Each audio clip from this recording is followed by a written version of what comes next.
on YouTube, right? All right, cool. So we're on YouTube, we're on TikTok, we're also on Facebook. And we're so boasted, we can go elsewhere too,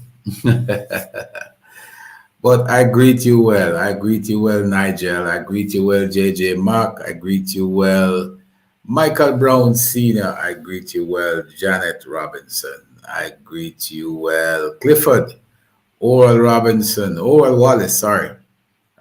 Clifford, big up yourself. Greetings. Appreciate you guys jumping on here. Share the program. Tell a friend that we're on. And we are going to be speaking with some folks later on and having some, healthy discussions. Um, we're trying to fix this lighting here, which is a little dark, but I think we can fix it. We'll just bring this light as closer to us and we should be all right. Yep. If we tilt this down a little bit, and if we bring this one closer, and if we tilt it down a little bit, we should get some nice little kickback there on the back line. All right. Yeah, there you go. Now we're cooking on gas. Now we are cooking on gas. Big up yourself. Big up yourself. All right. So quite a little bit for us to talk about. I want to find this letter. Oh, hey, Gregory, what's going on?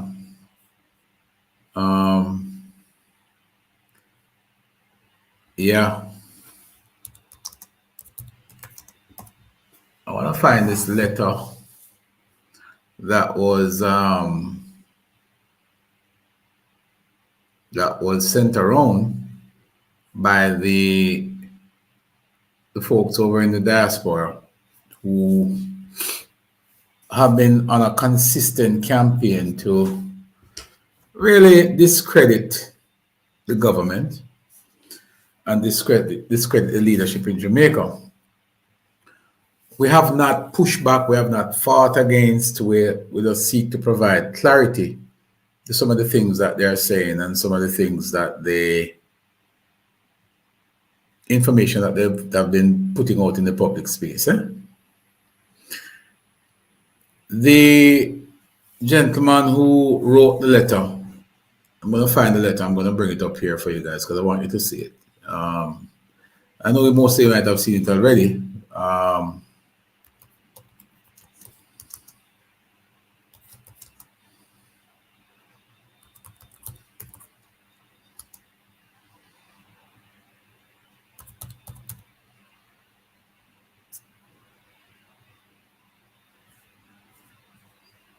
Hold on a second.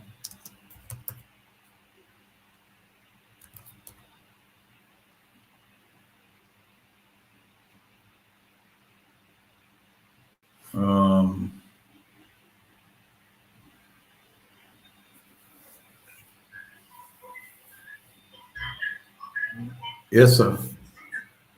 Yeah, bro, what's up? Give thanks. Yeah, well, we come. Give thanks, Yes, yeah, are not much. I'm going to do the match thing there.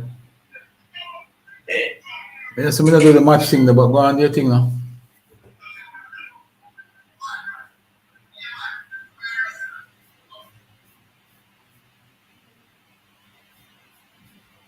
Yeah, I'm not really do the match something there. Match thing now, my kind of thing. We are into serious political conversations, not gimmicks and jokes. So big up yourself, folks, over there on TikTok. My TikTok family, big up yourself. I'm trying to find this letter here, folks. So I want us to look at it. Bless up, Kenra. How you doing? But yeah, so this letter spoke to some things that these guys have concocted, and pretty much they're on a campaign to to destroy. You know, they're on a campaign to destroy Jamaica, if you ask me, and to discredit the government.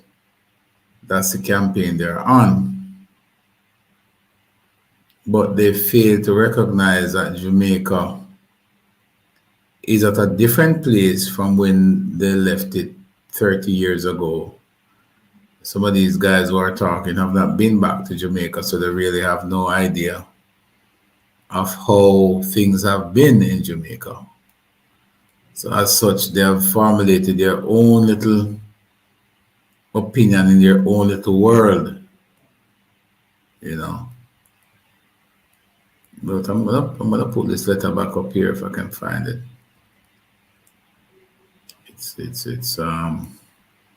It's lost. But share the program, folks, because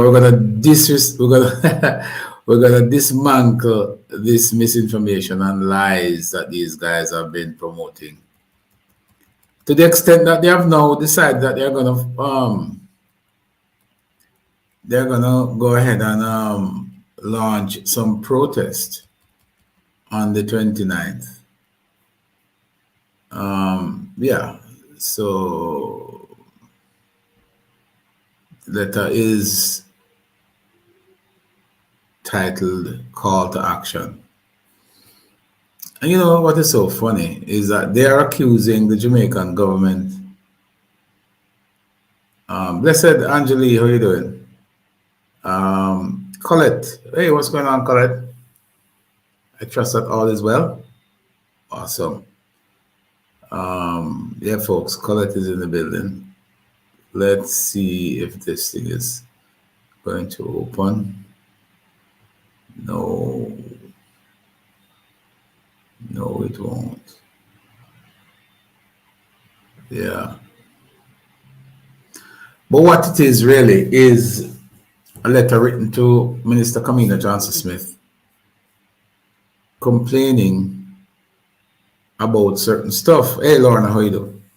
And the truth is, when you really drill it down and listen to what they're asking for, this is just really a group of disgruntled Jamaicans living overseas who felt that they had the right to go out and organize themselves into a group, and they are desirous of being recognized by the government. I think there's this mindset in a lot of people's mind that once you reside overseas, once you live outside of Jamaica, you are an expert and you know more and you are better off than the persons who live in Jamaica. I think that's a concept in people's mind, that the minute you live outside of Jamaica, you are entitled to dictate to us in Jamaica as to what we must do and how we must do it. Therefore, if we don't agree with your position, then automatically we are wrong.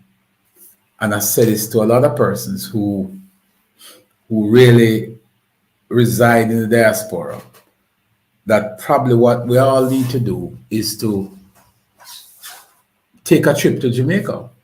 Because a lot of people who are of the view that simply because you live overseas, you live in the United States, you live in Canada, your level of expertise, your thinking, your ability to do just about everything is superior to that of a Jamaican who resides in Jamaica. And I think the video we're playing earlier with Irie Jamaica, God bless that lady, she pointed out some of the reasons why we come to those conclusions is simply because we have been fed a steady diet of negative press by some of the media houses in Jamaica. Dave, how you doing? Hey, Dave and Paddy, what's going on, brother? Give thanks, man. Nigel, again, big up yourself. Oral. Yeah. So these guys would have formulated themselves into a group, and they came up with an idea that they wanted to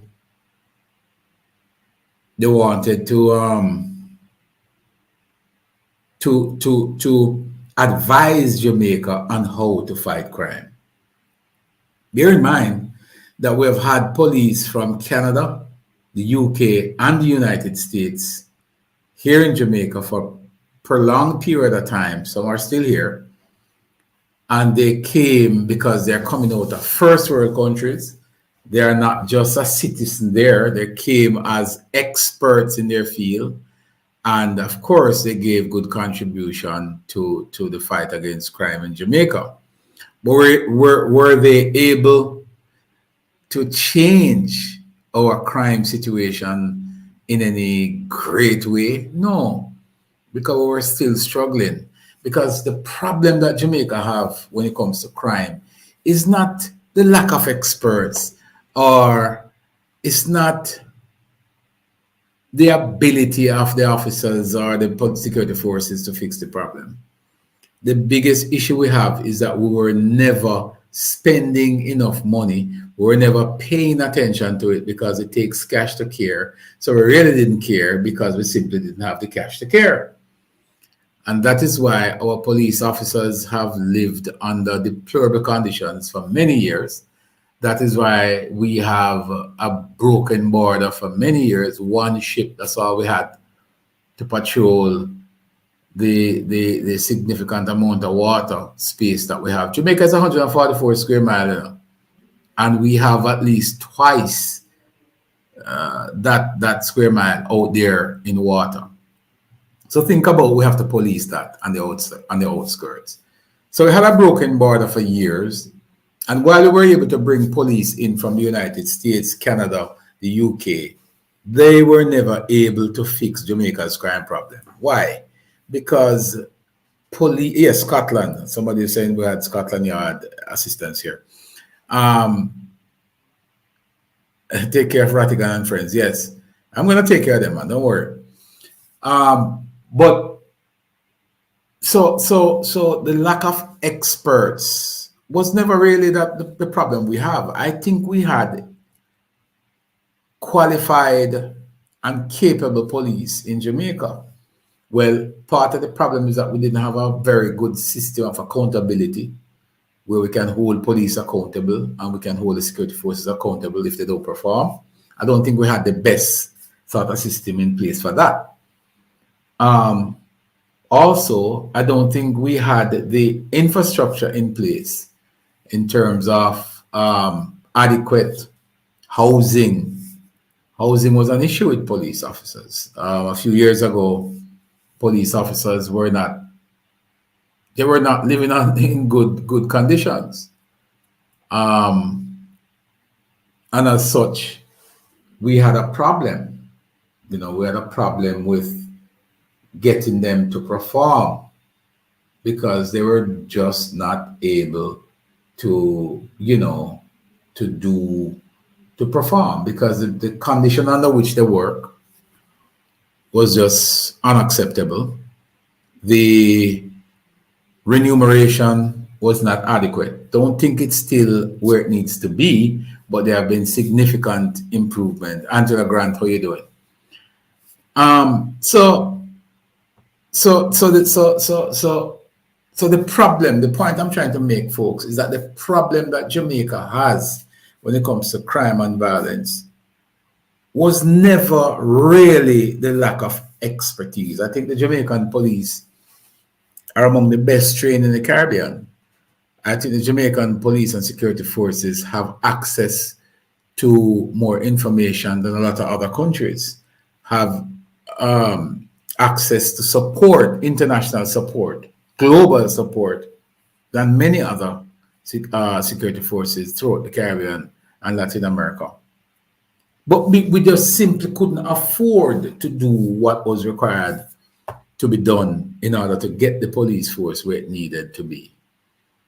Thank God, this government have championed fixing the economy because It doesn't matter what our intentions are.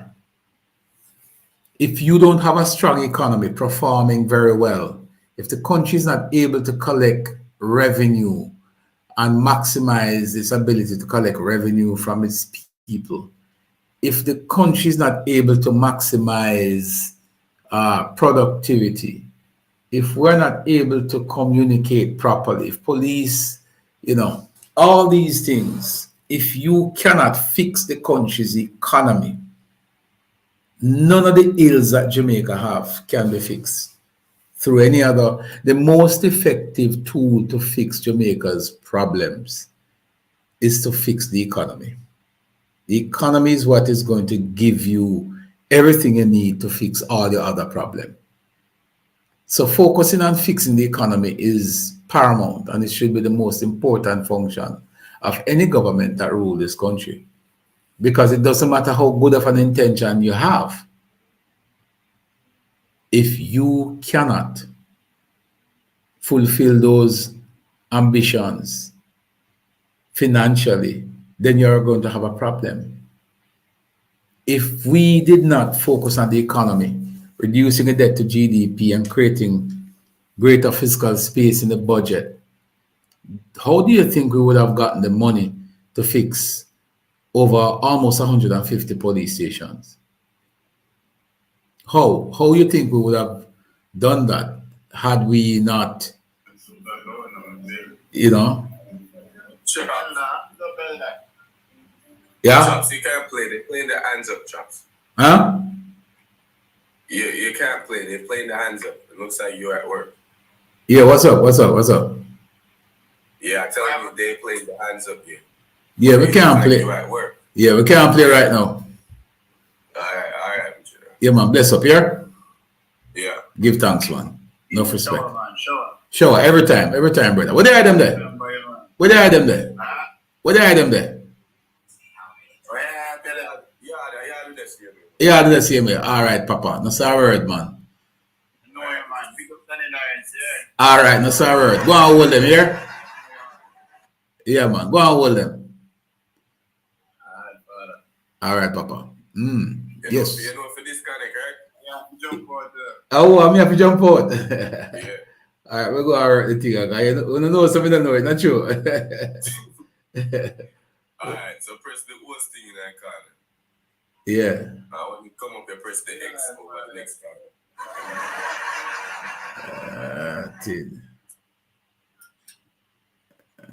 No, so me a rookie when you come to this. You know. Glad me know something. No, so me a rookie.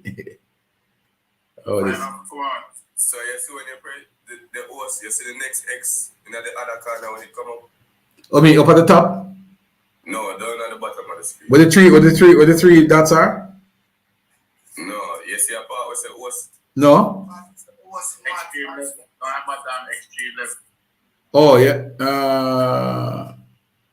Yeah. Like two circles join together like. Yeah, man, I see that. Yeah, when it come up, when you press it and it come up, you press the X over the other corner. Oh, seeing. All right, my family. Big up on yourself. That's our word, man. All right, so as some of our family member that some young people, you know what I mean, we have to keep connected with the youngsters, you know. So that was some of the youngsters over on TikTok. I try to get to come play a match, but they recognize what I'm going on. Our people. Yeah. So I was saying to you that Jamaica just was never in a position to do what was required to yeah, man. What was required. But you can come through in a brethren. Hold on. You can come in, you know. Yo, come through, man. A good man. So we're just never in a position to really do what was necessary to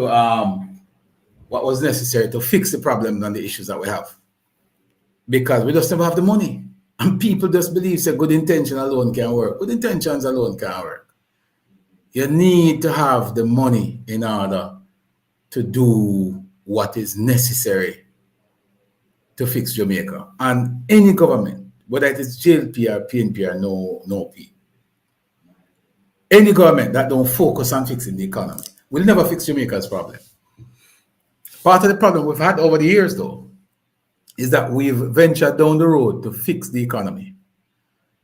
And each time we fix it, and we get ourselves in a position where we can take off now and move forward, we trip over ourselves, we make the mistake, and we go back into hibernation. We make the mistake and we turn over the country to a government that don't have the same interests. I don't think the opposition have the same interests. No, we are in a position now in a brethren. And we know whoever people are going to say, boy, it not reach the poor and it not reach the poor. But we can reason about that too. We can reason about that because there's some facts there too, There's something that need to calibrate and connect. But you can only connect if you have something to connect, If you don't have something to connect, it don't make no sense. I am happy that we are having the conversation now to say, we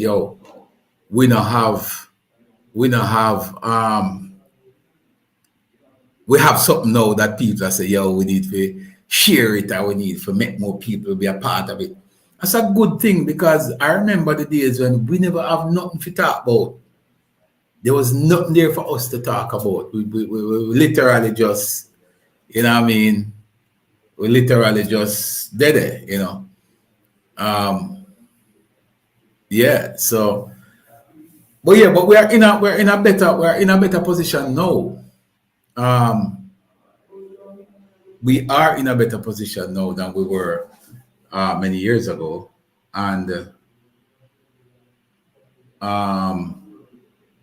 I think what is required now is for us to maintain continuity, just continue on the same path, and fix the ills, fix Jamaica once and for all. Now you have these folks out there now, as I said to you, they have. Anybody have that letter from a gentleman? I can't seem to pick it up right here. I think. Well, let me see if I can pick it up. But anyhow, they're talking about a 5-pillar, a 5-point, whatever, that they are putting to the minister, to Jamaica on a whole. Now, remember that, folks, these guys are not on any to help Jamaica. Mark my word as I tell you. None of them, barring none, and don't allow Dr. Francis or Tavares or Rattigan or any one of those persons. Don't be fooled and think so them have Jamaica's best interest at heart. I don't care what is on their birth certificate. I don't care what stamp is in their passport. Right? They don't have Jamaica's best interest at heart. They don't. And I challenge any one of the three or the four. They do not. They have no intention of helping Jamaica. None whatsoever. Zero. Their only objective is to score cheap, nasty, dirty political points. Nothing else. Nothing else. Nothing else. And I don't care if people want to say I am being facetious or I'm being condescending. It is a fact. And they will have to prove me otherwise. I don't have the luxury of just running them out. It is factual. There's no way you can have Jamaica's best interest at heart and you consistently and constantly report on everything that is bad about Jamaica. These guys sit around their microphones and they sit around their computers and they will concoct a story in a heartbeat. When I spoke to one of the gentleman who wrote the letter, and I asked him, what is the wanton corruption are you talking about? When he said to me, SSL, I almost fell out of my chair. Because I said to myself, this is a man who holds a PhD. So at least he has the luxury and the understanding of what good research means. A man who holds a PhD must be able to do research. Number one, you must be able to read and find things and collate and put them together and get a better understanding.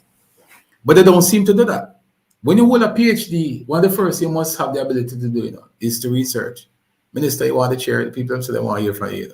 I hear from you, boy. Well, everything that's good. I'm so only you alone can make them happy on the Sunday. Yeah, the time. Okay, after 5 minutes. Yeah, I want to the chairman. We'll give Minister Morgan the chair for a minute. There you have it. Thank you, Anna, and Facebook Okay. and YouTube. Morning, everybody. So we are interacting directly. And you comment over this. First, people need to take advantage of free skills. Yes, heart is free. That is true. So you were doing live for the past hour or so. Look less than that. Yeah, man. Welcome to everybody on the live. I'm Robert Nestor Morgan. We just finished our central executive meeting. Well, it's not finished yet. It's almost finished. So I'm being a bit wayward in leaving the people in meeting. Lighting is fine. Okay. So You should have known Ness was there. Of course, Ness always have to be here.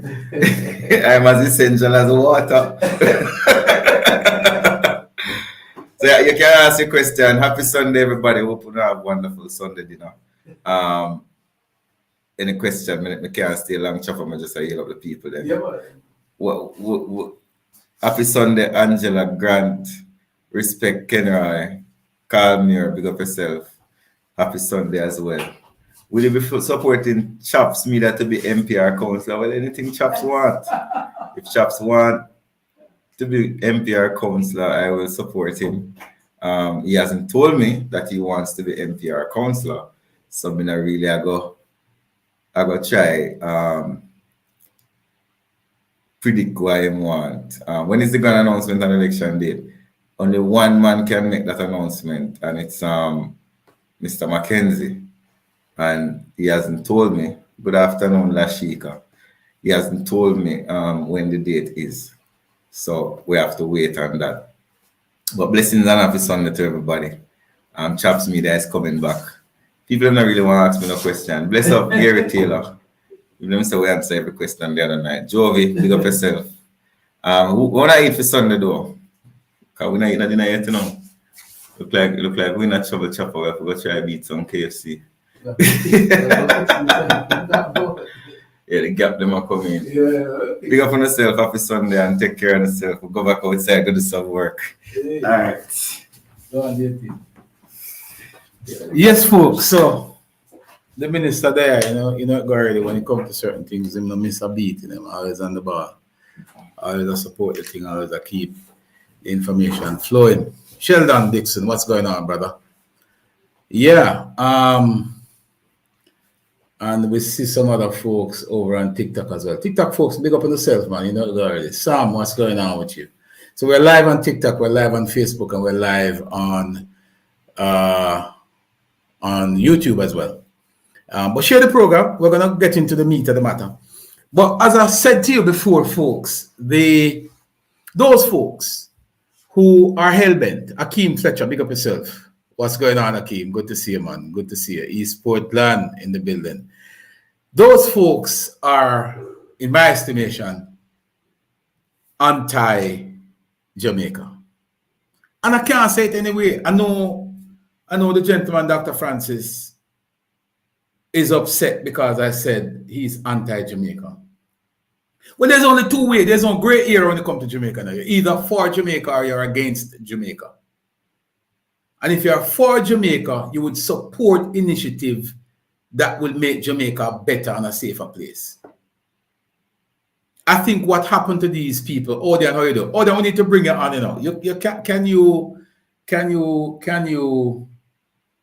Can you join us on the platform? I don't know.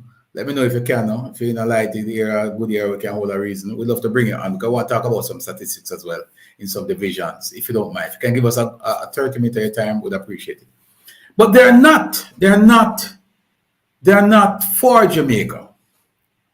If you ask these guys to tell you And folks, we're trying to fix this thing as we go, right? So we're fixing it as we go. But if you ask these guys to tell you what sort of initiative they have put together to help Jamaica, and I'm going to tell you what they have done, and I'm going to tell you what is upsetting, what caused Rattigan to be upset, what caused Dr. Francis to be upset, and what caused what's his name? Tavares to be upset. They're all upset. And Tavares tried to play a little game, this little game about being balanced. There's no balance about it. There's no balance. You have shown your hand and you have dug yourself into the political space. And if you're in the political space, nothing is wrong with that. But don't hide behind being neutral. Let's say I can wear my GLP shirt. I can wear and I can still have a conversation with a comrade openly and honestly. Becoming a hide and try to come. And Herb as well. Every single one of those folks, every single one of them have an axe to grind with the Jamaican government. Because like I said to you initially, most of us who reside in the diaspora think that because we live in a first world country,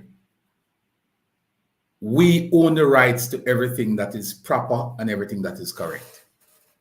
Yes, and that is the posture, that is the temperament, and that is how they project themselves.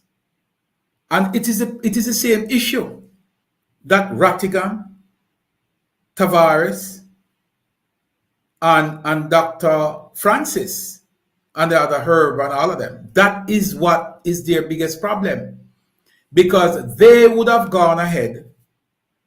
Yes, Jamaica has a crime problem. So they go ahead, because they reside in the United States. None of these guys are expert in the field, you know. Rattigan was an FBI agent. And I'm not going to discredit his work. I don't know his work, but I'm not going to discredit it because that's not my objective.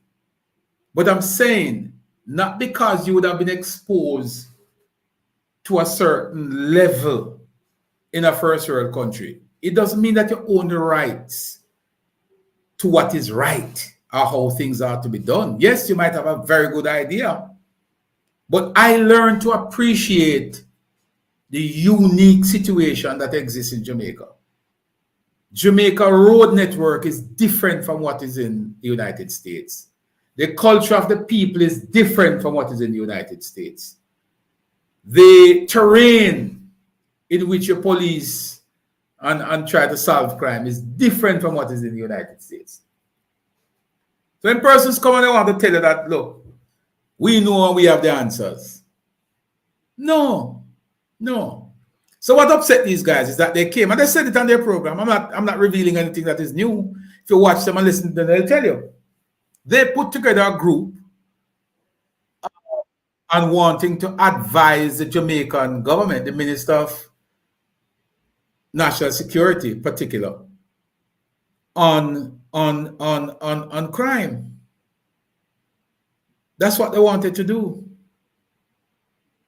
And they spend their money, put whatever they put together, and they came down. And their expectation is that once it is coming from members of the diaspora, once it is coming from outside of the walls of Jamaica, it must be better than what Jamaica has. Because that's the overall mindset of people who live abroad. Listen, I am not making this up, because I live in the United States. So I know what the thinking of us who reside there. I know how we think. We feel so what we have in America or how Americans do things is way superior to Jamaica. Sometimes we cuss customer service in Jamaica as if to suggest that in the great United States there's absolutely zero issue as it relates to customer service. And it is not true. Thank you for the roses there, guys. It is not true because the same thing exists in those countries as well. So these guys have an axe to grind because they brought an idea down to Jamaica and they said to the Jamaican government that, hey, we are from the diaspora, we know best, and this is how you need to fix Jamaica's crime problem. Some of those very persons who brought that idea to Jamaica has left Jamaica for many years. Some of them are so out of touch, they don't even know what is happening currently in Jamaica. They don't know. They really don't know. They're out of touch. They haven't been back to Jamaica for 20 years. And they believe that Jamaica is this backward country where we don't even know what a CCTV camera looks like. And when I said to them that you need to come back to Jamaica, you need to come back to Jamaica and immerse yourself into the culture so you can have a better understanding. Let me just take a quick call from a good. Let me see if I can call this person back real quick. So that is really the problem. They are of the mindset that once you live outside of the walls of Jamaica, you are superior. You are superior to everything. What I call it. Everything that happens in Jamaica, we're backward. So when you live in America, you must know security more than we.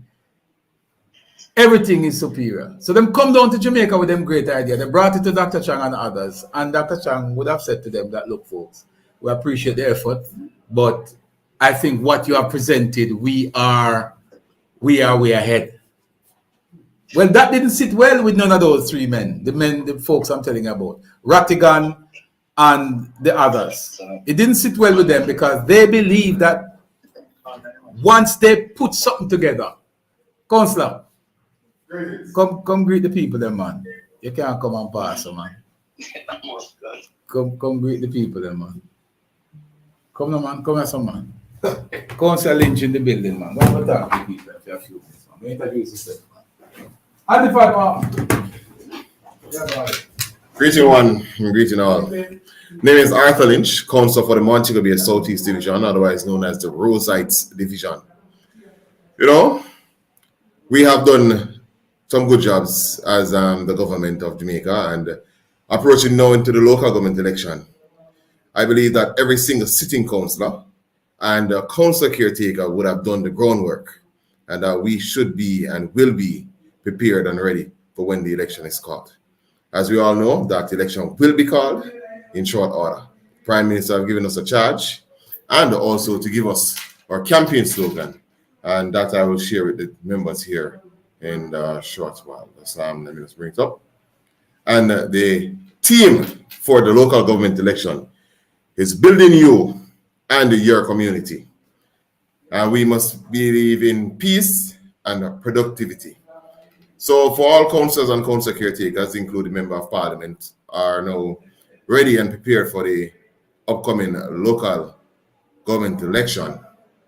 We would have done educational grants, several roads, community centers, health centers, housing grants, entrepreneur grants, housing, and also the various streets, whether back to school street, football street, and community street. So we would have done the necessary. So I believe that we, sitting councillors of the Jamaica Labour Party, is prepared to bring home the seats once more for the Jamaica Labour Party, and also that all our council candidates will be able to bring home their seats also. So our flyers will be sent out in short order. We are told that the team building you and your community must be printed on all of our items, and party will support us going through in the local government election. So with that being said, we are here as a unit and as a team, and we will make the best going forward. So all councillors already started their walks during the various communities, and we'll know that we'll continue to do so in very short order. So with that, ladies and gentlemen, it's a blessing. I will in a short while. Flyers will be published by the end of this week. Most councils would have already printed their shirts and starting the operation and creating a public. So So Dawkins, you're still in a dream, man. Time come for the election, time come for the Jamaica Labour Party to regain government and the local government. That's it. That's it.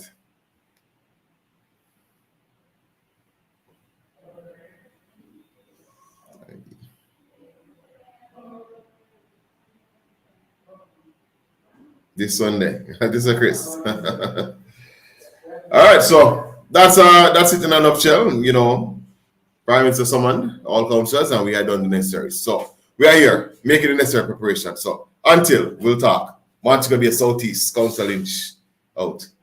Yeah, take a picture, you know, yeah. All right, folks. So there you have it. Send Winton some more, the folks, and we want to come yell at the people. But there you have it, folks. That's Councillor Arthur Lynch, Montego Bay Southeast Division. Montego. Rich, come through. What go on? Yeah. Be live, but you're good, man. You're good. I just look at it. So nice, looking interactive. Yeah. Chat I is can't find a about. space to work out. Yeah, man. You know about it? Look. All right. See? Yes, folks. So, as you know, they had central exec, so quite a few people passing through to heal me up, and you know what I mean? Yeah. Which who? Carlene. Which who? Carlene, where are you? Are you in town? Are you overseas? Which one? Let us know.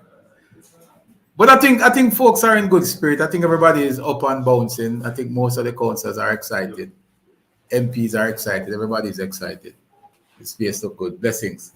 Yeah, man. Everybody is kicking and watching and doing their thing, getting it together. But like I said to you before, back to the substantive issue. Those guys are anti-Jamaica. Them not really love Jamaica. Because when you love something, you don't mash it up, you know. You don't mash it up.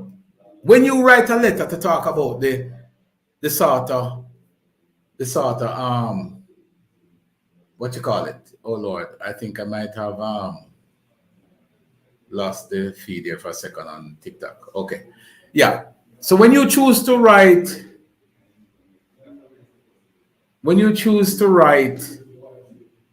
a letter saying that you are complaining about the high level of murder and all these things in Jamaica, and you know very well that Jamaica has a reduction in murder.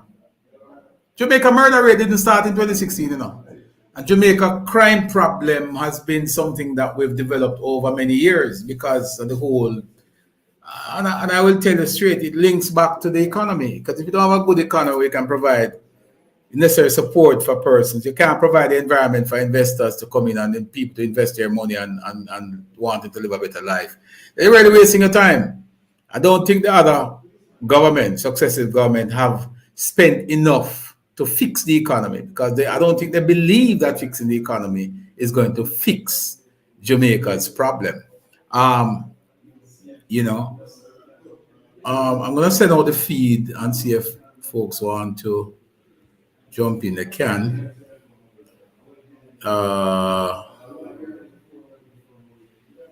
But yeah. So that's basically the issue with those guys. So they have an axe to grind. So don't get carried away when you hear them make certain comment, thinking that they are saying it. Yo, Roro. Don't think they are saying it simply because they are so patriotic. You cannot be so patriotic, or you cannot be patriotic, and you are campaigning against Jamaica. Those guys have never once mentioned anything at all positive about Jamaica, including Tavares. I'm telling you. And he might be upset with me saying that, but it's the truth. I'm not gonna lie. I gave him the benefit of the doubt, and I watched him and I figured, all right, let's see what this guy is about. But I realized that you're in the same gutter as the persons who are anti-Jamaica. So therefore, me can't treat you no other way.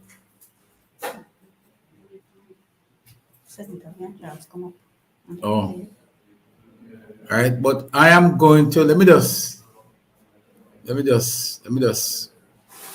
pause, not pause, but let me just go back to. I'm gonna go back to why as well that the negative continues, and there's a motive behind it.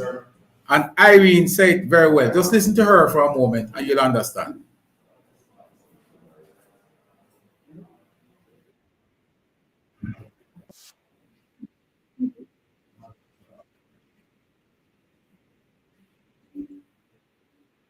So remember now, that these guys are in the diaspora and they continue to spew this negativity about Jamaica, right? They continue to spew the negativity. But that negativity is not just from them, because even the locals in Jamaica have been fed a steady diet by the media houses. Luckily, we have social media, which sort of bring a balance to it, because while social media as well carries some negative, but you have an opportunity to present the positive and to balance the scale. So listen to Irene Jamaica, and she's going to break down as she continue why we have this issue with I'm going to start it here so you guys can get a better understanding of what she's saying, right? Like journalists are these evil people who want to manipulate the public. It's more like they don't have much choice. They're not free. The era of YouTube and social media is partially changing that. But when it comes to investigative journalism and high quality work, the problem largely remains. Who pays for it? Imagine you're a journalist. No matter how interesting your story is, if you're not getting any money to at least cover the cost of production of this story, it can work for some time, okay, but it's not going to be sustainable. No matter how independent you are, you're still limited by those who pay you. To a certain extent, YouTube allows independent journalism, but I'm still limited by YouTube policies. So I have to follow their guidelines. However, the situation is much worse when it comes to newspapers, radio, and television. I'm not talking about just censorship. It's about getting paid for your work.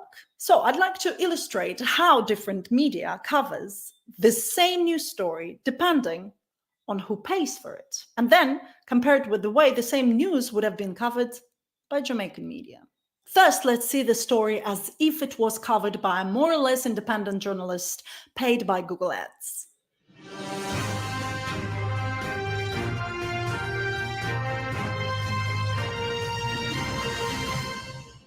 Yesterday, 2 men were shot as they were trying to break into a Happy Store supermarket at Green Street at 1 a.m. The witness claimed that the shooting was done by a person passing by in a private car who's now gone missing. The police reported that investigation is in progress and provided the number to contact them if you have any information. The supermarket will remain closed until further notice. Now, the same news story, but reported by the media who's paid by the opposition to the current government. Pay attention, it's not fake news, same story, but how it is covered. Yet another shooting in the city as 2 victims ended up dead last night. Even the supermarket is no longer safe for our citizens. The police failed to arrive in time, which again certainly proves how inefficient the current reforms are, and it is clear the shooter is going to get away with it. Now, the same news by the media that is owned by the government in power. Today, the president of our country came to congratulate the 10-year-old boy who won the maths competition for university students. This achievement is definitely the result of excellent education programs implemented by the government last year. The same news paid by the advertiser who is a competitor of that supermarket in question. Happy Store supermarket ended up not that happy for the 2 men who were shot dead by its entrance. The witness reported that it might be an inside job since the supermarket has been known for different scandals around its name before. The police is still investigating. As the supermarket in Green Street remains closed, the visitors are advised to visit the supermarket on Red Street instead. Supermarket on Red Street! Ta-da! And finally, how this news would have been delivered in Jamaica. The manhunt is on as gunmen went on a shooting spree while awaiting authorities.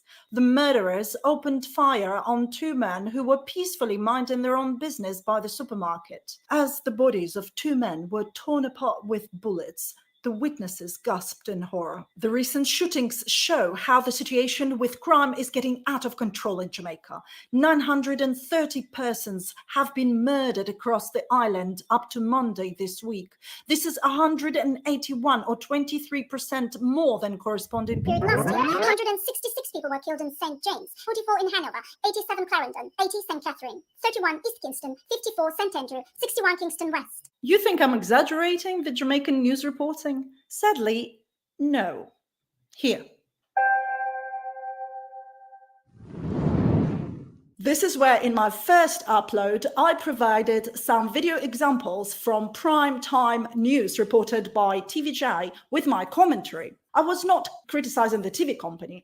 I simply showed what exactly was wrong with their work by pointing out the things you're going to hear now. And the first video is called Shooting Spree in Montego Bay, Jamaica, published in June 2021.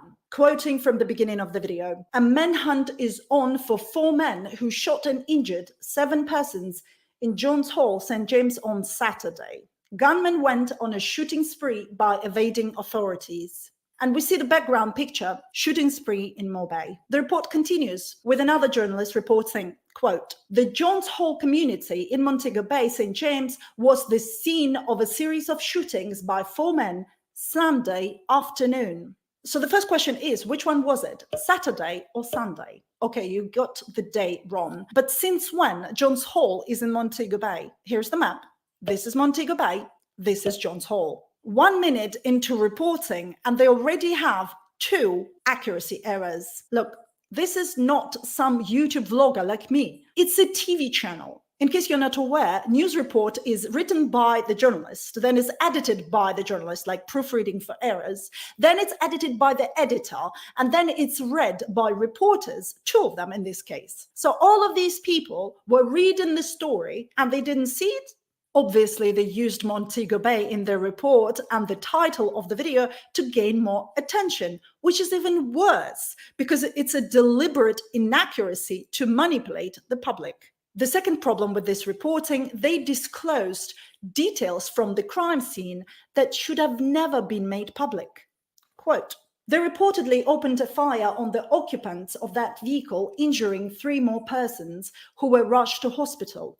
All the injured persons are in stable condition. This is an example of unethical journalism. Disclosing such details of crime might harm investigation. But what's worse, it might put the lives of witnesses and those who were injured in direct danger. Most likely, people who were shooting from their car had no time to see what happened to those people they shot. But thanks to the news report, now they know. And if they wanted to track down the witnesses, journalists just helped them to do that. On top of all that, this news story is a straightforward fear promotion, which is done with the help of highly inappropriate vocabulary. It's not like they had to use it. They deliberately got creative with it to generate more fear and drama. Manhunt is on, shooting spree while evading authorities.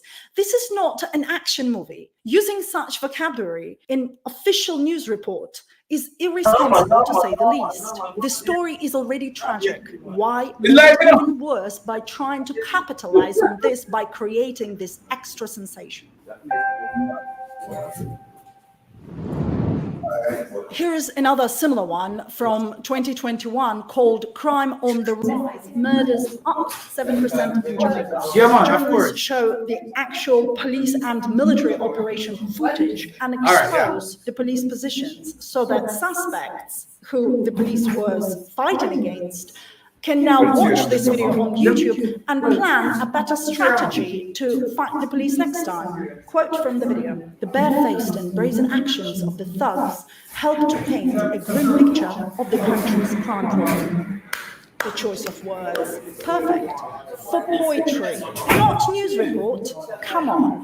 But that's not all. After their audience have watched the footage with the police operation and already got scared, and the cortisol level is really high, the journalists say the following, quote, critics suggesting that the government has failed to effectively manage the crime problems facing the country. There is time and place to criticize the government. It's part of the job and it's perfectly fine, but not in a video like this. This is a clear example of irresponsible journalism. They scare you first and then give you a hopeless scenario showing that the public, including you, are helpless. Considering what the video was about, this was the worst context to criticize the government. Basically, they're promoting the idea that bad guys are much stronger and can get away with everything, while the government and the people of Jamaica are weak and can do nothing about it, which is not true. But hey, excellent message for the kids who are considering the career of the policeman who is weak according to them, or a criminal who is strong according to them, to terrorize their audience even more. See, I can also use these words. They take it a step further. In that very same video, they provide the statistics for the number of homicides in Jamaica by showing how many people were killed in every parish. My question here, why not provide the statistics of how many suspects were arrested by the police and do it for every parish? I've never seen that on national TV. Maybe I've missed it. Let me know. The ending of the video. Quote, despite the increase in murders and shootings, other crimes are on the decline. Rape, robberies, and break-ins are down by 34, 25, and 12% respectively. This is of little comfort to some citizens. The title of the video claims that crime is on the rise, and then they contradict themselves at the end of the video by saying that the crime is actually on the decline, which is true. If you want to use the statistics, fine. Overall crime cases declined in Jamaica by 9.6% so far this year. Why don't they say that? Instead, they choose to add an opinion. Rape, robbery, and break-ins are in decline, but this is of little comfort. No, this is of big comfort, especially for someone who could have been raped or robbed, but that didn't happen to them. Why does this kind of media make it sound as if those crimes are of less value or unimportant? Here's another video, this time from 2017, called Killing Caught on Camera in Westmoreland, Jamaica. The story begins, quote, a vicious crime caught on camera. The police are seeking your help to catch the killer. And before they start showing the footage, they also give a warning. If you're a parent, this video is not the kind of thing you want your children watching. But we're showing you, so if you know who this man is, help the police to find him by calling 119 or the nearest police station. When I heard this, I thought, okay, this is actually good reporting. They're going to use the footage from these cameras, and this is exactly how the media can assist the police to catch that person. But then I watched the rest of the video and I realized that they couldn't care less if anyone would be able to identify the person or not. Instead, they simply wanted to have an excuse to show a killing of a person on public television. How do I know? Let me explain first how such situation is properly done by the media.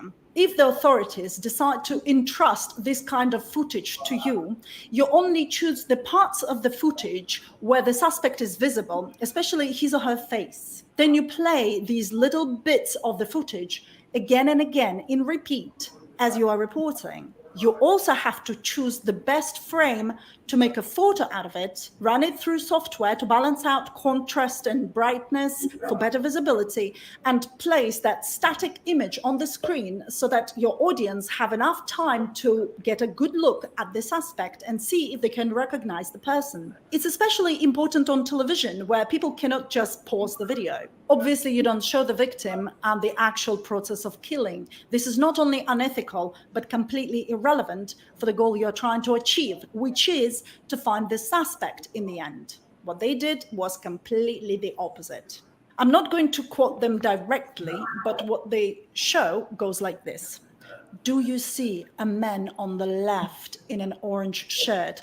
Take a close look at him because he is the victim and he will get killed now. The man on the right is the killer. Take a close look at his face. All right, so there you have it, folks. That's a little synopsis of how how these people manipulate information that goes out to persons. I want to bring Venetia Phillips, Sister Ven, in to come chat with us for a little bit. She's in a quick discussion. I want to invite her to come rap with you guys for a few minutes.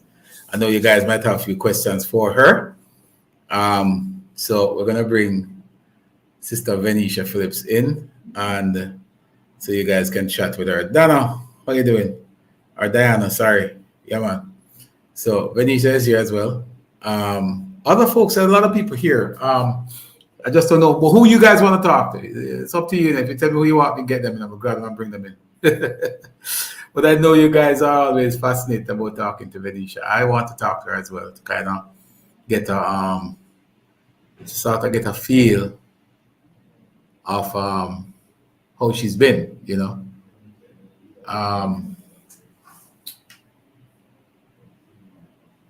And I don't want to.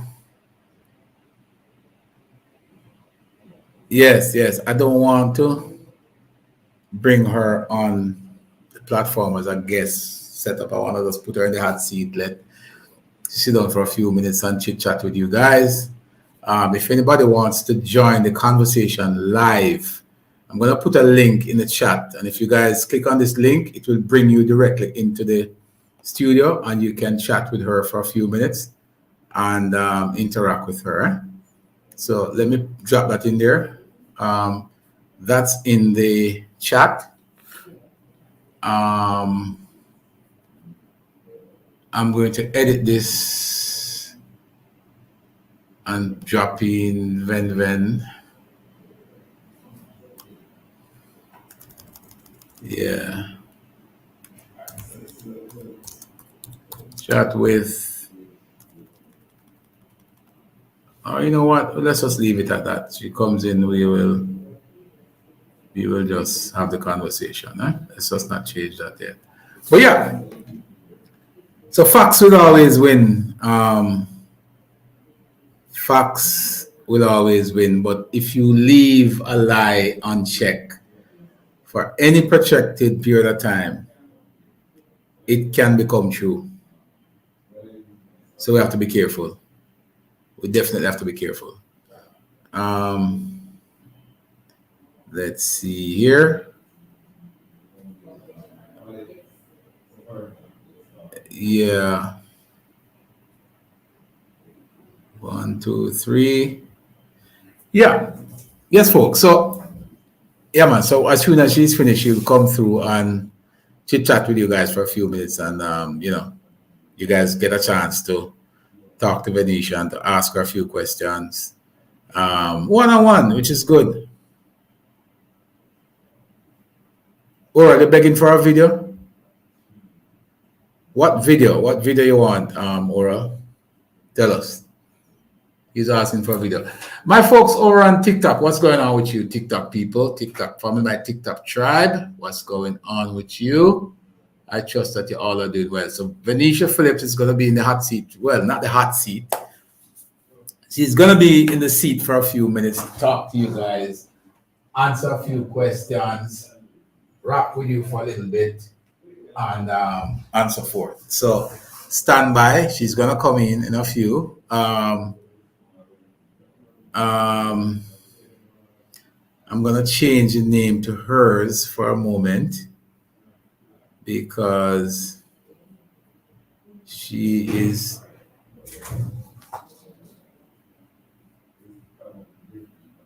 I want to catch her before she leave. Yeah.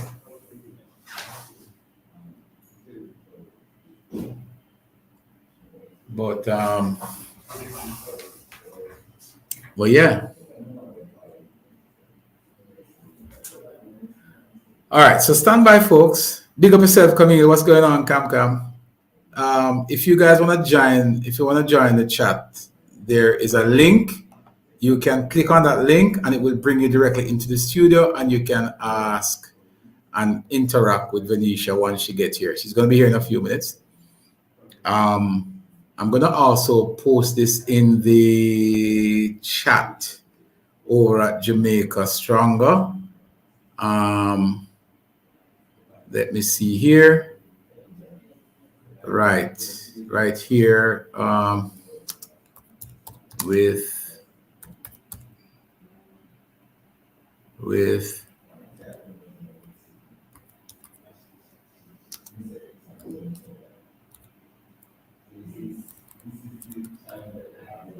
right.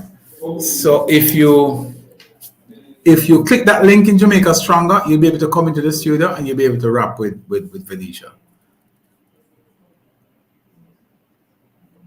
Western St. Andrew, who is that?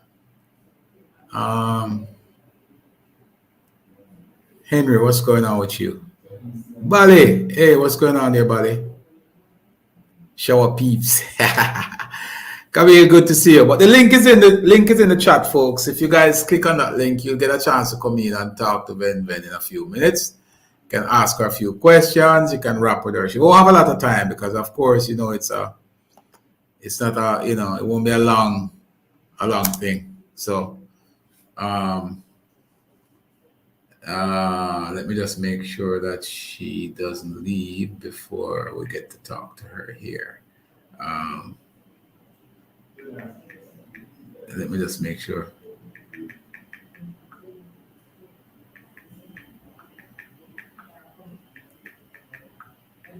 Oh, UGA.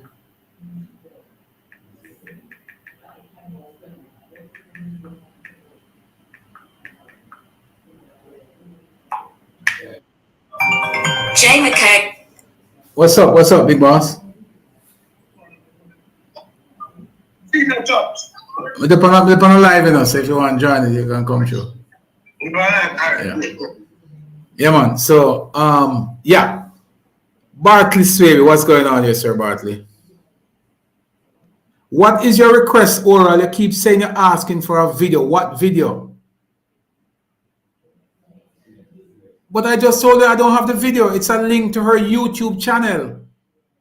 Her YouTube channel is Irish Jamaica. She has a lot of contents out there, Oral. Lots of content. I'm going to share the link in the chat as well. So you can go to her page and look at the work that she's done. She's done a lot of work. She's shared a lot. And I mean, her thing is very, very thorough, well-researched, and all of that good stuff. The StreamYard link is in the chat. Here is a link to Irish Jamaica. If you want to check out her work, please go over there and support her and just tell her who sent you. Yeah, man. But Oral, it's right there. I just sent it to you, Oral. It's a YouTube link. I don't have a video of her per se. I might have a couple of screen records that I might have taken down sometime ago to share. But that particular video is quite lengthy. And what happened is that TVJ had taken it down and she fought and got it back up because she was being critical and she was highlighting exactly what you guys would have heard. Yeah. But stand by, folks. We're trying to get Venetia Phillips to join us.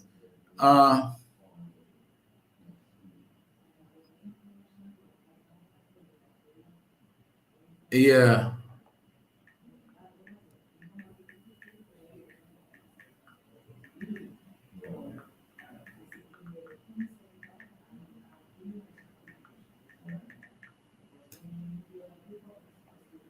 Yeah.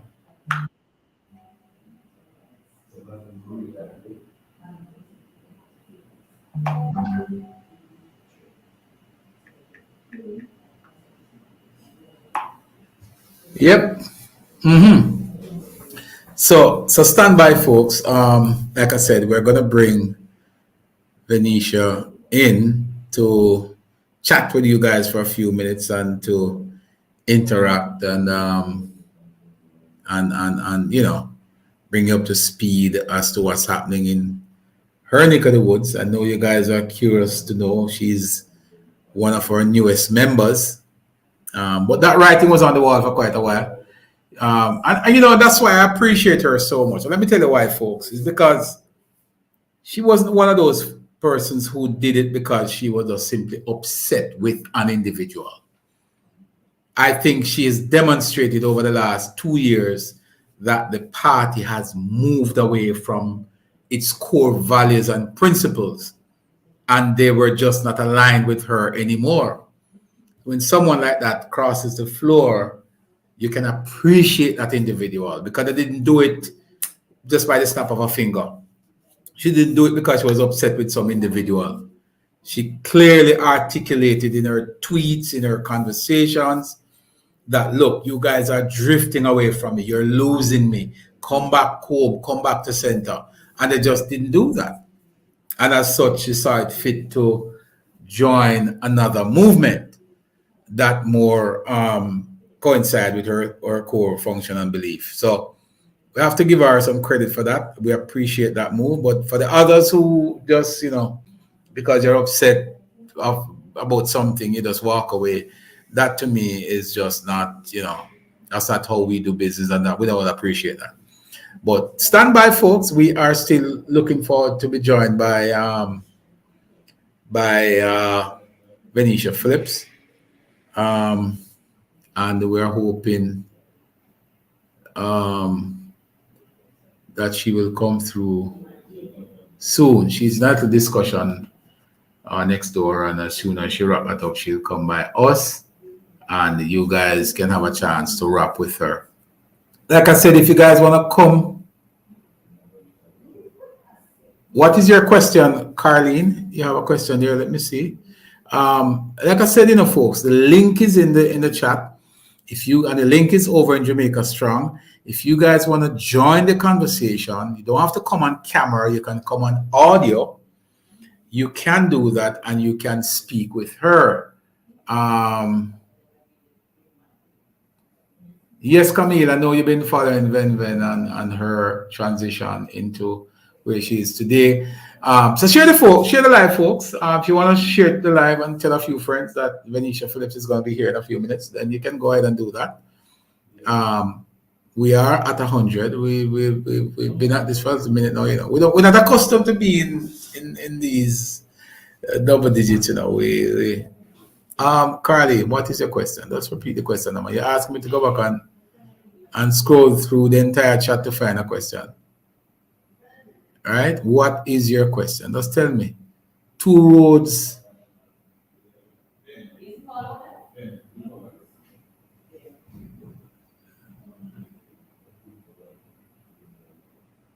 Oh, why did she did that best road to take? Okay. Well, that's what I said. When she come, you can ask her these questions, I think she'd be more than happy. She'd be more than happy to engage you guys. All right? She's gonna be more than happy to engage you guys, and she's coming. So stand by. Like I said, you guys can always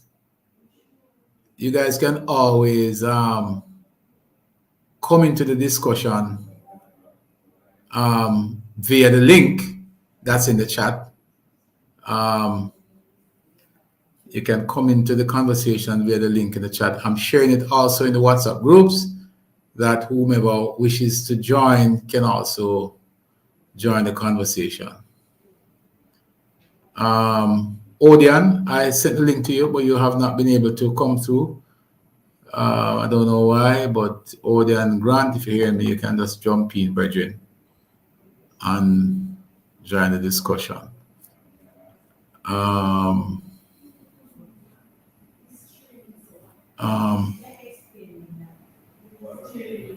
Yeah. So share the program, folks. Yes, Carlene, I just see a thing. I just understand the message now.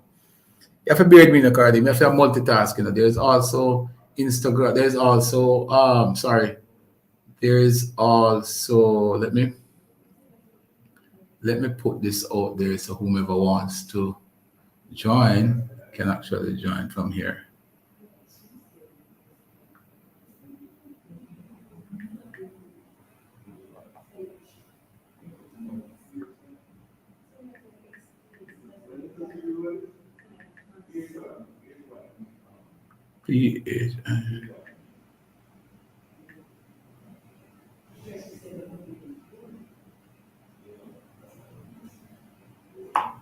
All right. So we do that. And then we're going to do this as well. to make sure that everybody is aware. All right, so join the conversation with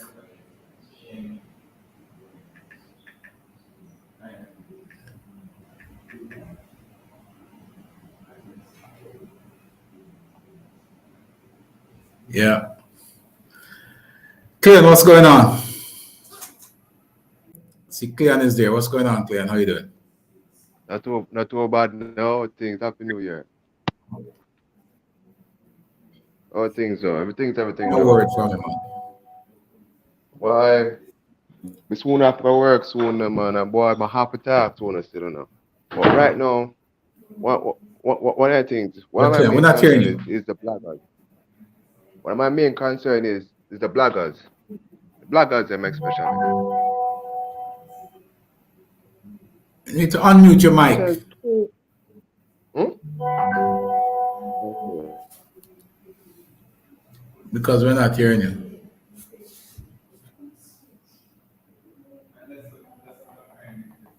Okay, you hear me now? Chopper, you hear me now? Chopper. Channel star. You hear me now, Chopper? Chopper. Chopper. You're not mute, you know?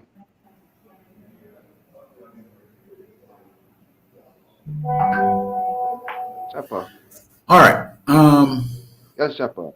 Yeah, Clean, we're not hearing you. Clean, we're not hearing at all. We're not hearing you, my brother. I don't know what's happening there with your audio, but we're not hearing you. So let's see if we can fix that and come again, eh? Let me look back at something here real quick. See if I can get it fixed. Mic settings.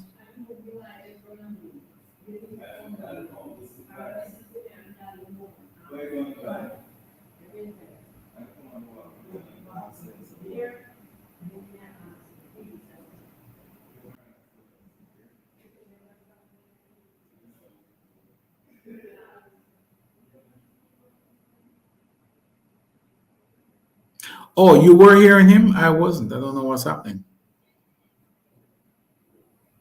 Oh, you are. Oh, that's strange. Oh, I know what it is though. I know what happened. We've been piping to another channel here. So that's why. But what I'm gonna do is I'm gonna move. If he comes back, we should be good to go. But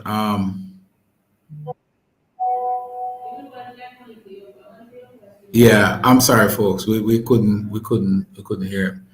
All right. So go ahead again, folks. Whoever wants to join the conversation, click the link.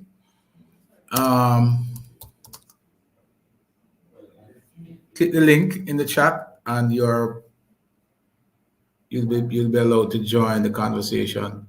Jovi, what's going on? Pick up yourself. Good to see you, my brother. All of 91 of you, I mean, it's 150 of you guys here. Just go ahead and share the program. I'll take a quick second of your time. Post it on your Facebook page. Just see what's popping. Blessed greetings, my brother. What's going on? Let's see. Let me add. So why is this one not adding? Oh, it's on mute. On mute.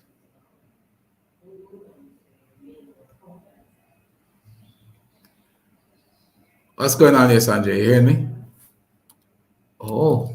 If I tell you what was happening, you guys wouldn't believe me. Eh?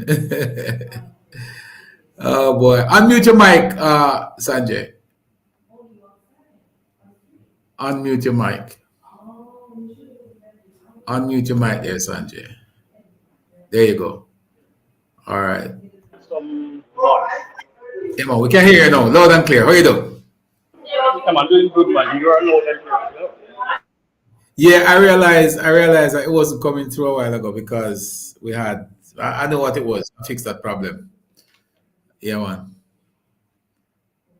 But I don't know why I can't get you up in the screen. What's going on?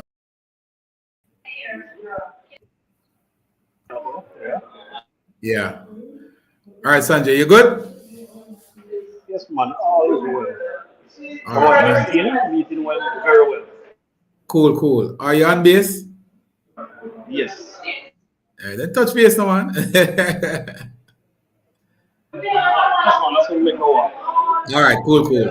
Pick up yourself. Right? Rasta government, where you at? Where is the Rasta government? Yes, folks. So, Bridget, I see you coming through. I see, yeah, you can't see Bridget without Balifaster, you know, them both travel together. But, folks, we are going to be joined by Venetia Phillips in a few minutes to just to give you a chance to chat with. Where's Ven Ven? Ven Ven soon come, man. Everybody's like, where's Ven Ven? Where's Ven Ven? She soon come. Just relax. Everybody just, where's Ven Ven? Where's Ven Ven? Ven Ven soon come, man. No, that's on tight for a second, man. There's this love affair you guys are with. Yeah, there's this love affair you guys have with Miss Venetia Phillips. It's unbelievable. You know, you're just fascinated by her. And let me go live again. Also on TikTok, we are live as well. Yeah. So Paul Lewis, how you doing? Western St. Andrews in the building. Same so Bridget. What Bridget is saying?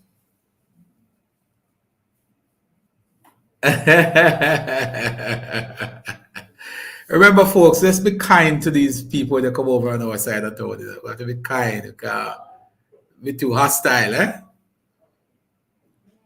But yeah. But so you'll get a chance, folks, to reason with Venetia for a few minutes and chat with her, you know. Selena. Big up yourself.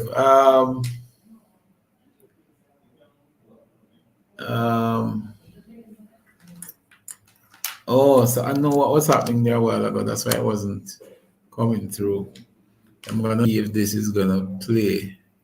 But if we play any music at all, Facebook is gonna ban us, so we can't play the music. We'll have to just take a bit away the sweet and just relax. But folks, as we were saying earlier, man, I think I gave you guys a good understanding as to why. Remember Rattigan, why he was upset, you know, is because he wanted to become big up yourself, Oliver. He wanted to become the commissioner of police.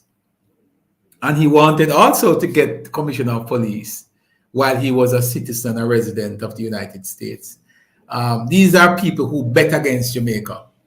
And they wouldn't even when, and I tell you, there's just this hatred for Jamaica by them, that if Jamaica were to become Singapore tomorrow morning, they will still be on a campaign to tell people that Jamaica is no good.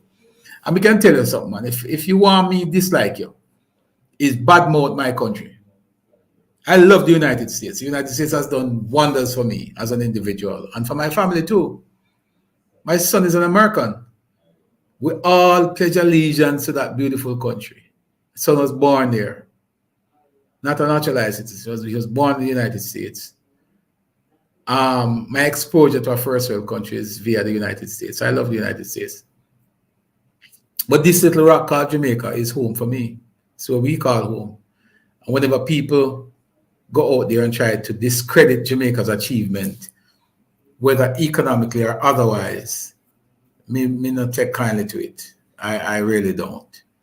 And that's one of the things when I say, boy, you know, we have to start telling these people the truth that, look, man, your perspective on Jamaica is wrong. How you see Jamaica is wrong. A lot of these folks, like I said to you before earlier, folks, they have not been back to Jamaica. I have spoken to them. I have listened to them. And the conclusion I can draw is that they are fed. Some of them feed themselves and some of them are fed by others. A steady diet of negativity. They don't go out there and do their own research. They just basically sit in their living room down in South Florida and they just spew negative night and day. And it is something that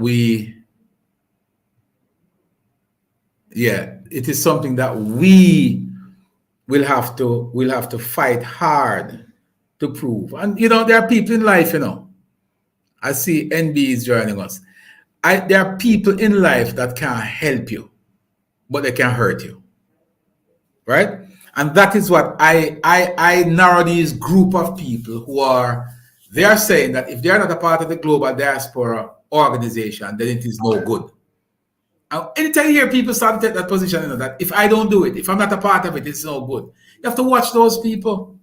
You have to start watching those people. So I say to you that Jeffrey Tavares, Rattigan, and all those other folks, Dr. Francis and all of them, they're in a group, very unique group in the diaspora, and all they do is point out the negatives of Jamaica. You will never hear them come one day and tell you that Jamaica debt to GDP has gone down from 145% to 74%. They will not come and explain to the diaspora what that has done and can do for Jamaica, because that's not their interest. Their only interest, and I tell you before, if Andrew Holness and the Jamaica Labour Party were able to transform Jamaica into Singapore tomorrow, they would still have a problem. They would still have an issue with Jamaica because they are anti-Jamaica. And I know Mr. Francis probably vexed when me say it, but he would have to prove to me otherwise. He would have to prove to me that his action is not anti. These guys are not presenting solutions. Jamaica have a gun problem for years now, decades. Guns are come to Jamaica. Guns are come from the said diaspora where them living now. It's not the white man in the United States or in Canada or in England that is sending the guns here. Yes, them build it. But the guns are packed in barrels with sugar and flour and rice and sardine and baked bean and sent to Jamaica by the said persons in the diaspora. So I am saying to them, and this is a big debate that we've been having, why not put your energy and resources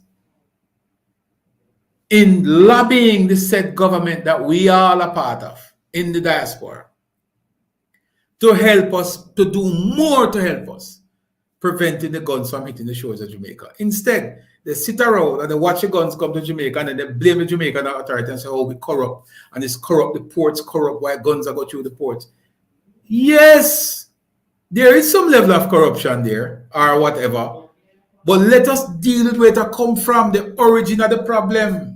That is how you solve issues, when you go to the root of the matter. And the root of Jamaica's gun problem lies within where it is coming from. Guns don't just pop up on the shores of Jamaica like that, right? It is being trafficked into Jamaica. And as such, the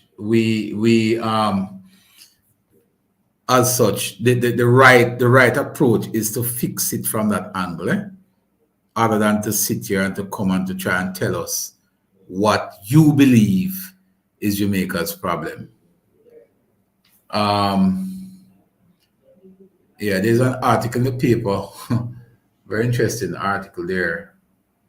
But there's another one here from Dr. Chug. I wanted to bring this up a little bit. So that is the problem, folks. So when you see these guys out there parading and carrying on, don't believe that they don't have a motive. Every single one of them have a motive. Every single one of those guys you see out there right now, they have a reason why they are doing what they are doing. But it speaks to how selfish they can be. Because if you are willing to tear Jamaica down to pieces simply because you are angry because the Jamaican authorities did not accept your suggestion as to how to fix crime in Jamaica, then that is quite sad, Let me see if I can find this article here for you guys, because so that's a promo there.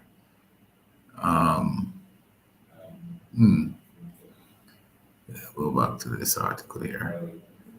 But it is sad. It is sad. It is very, very sad, folks. Um, oh, I'm killing my people over here on TikTok. They must be saying I'm so neglectful of them this evening. But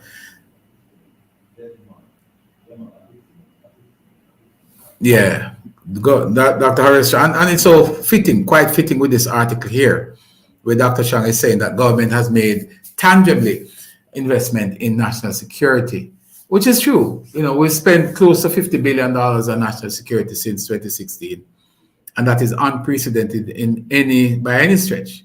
When you look at it, it's a lot of money that has been spent, right? A lot of money that has been spent, and one should appreciate that because let me remove this real quick, and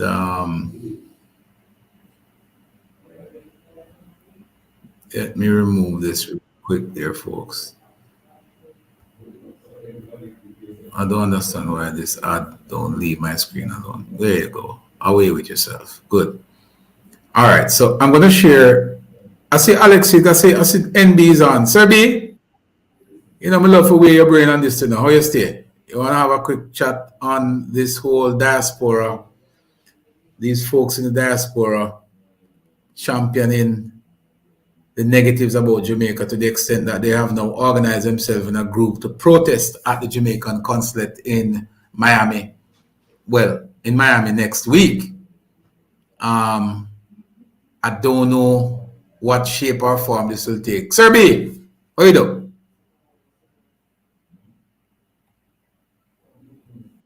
Sir B? Yeah, man, I'm hearing you. All right, good. I hear you one, loud and clear, loud and clear. Yeah, So, man, I was saying Happy New Year to you, man. And very same to you, sir. Very yeah, same man. to you. So these folks over the diaspora, as you might have heard me touch on there for a few, have been consistently spreading this negativeness about Jamaica. And I find it very strange, even though I've pointed out to persons that most of them have a motive. But what do you say to persons like that, though, Sir B? You're in Jamaica.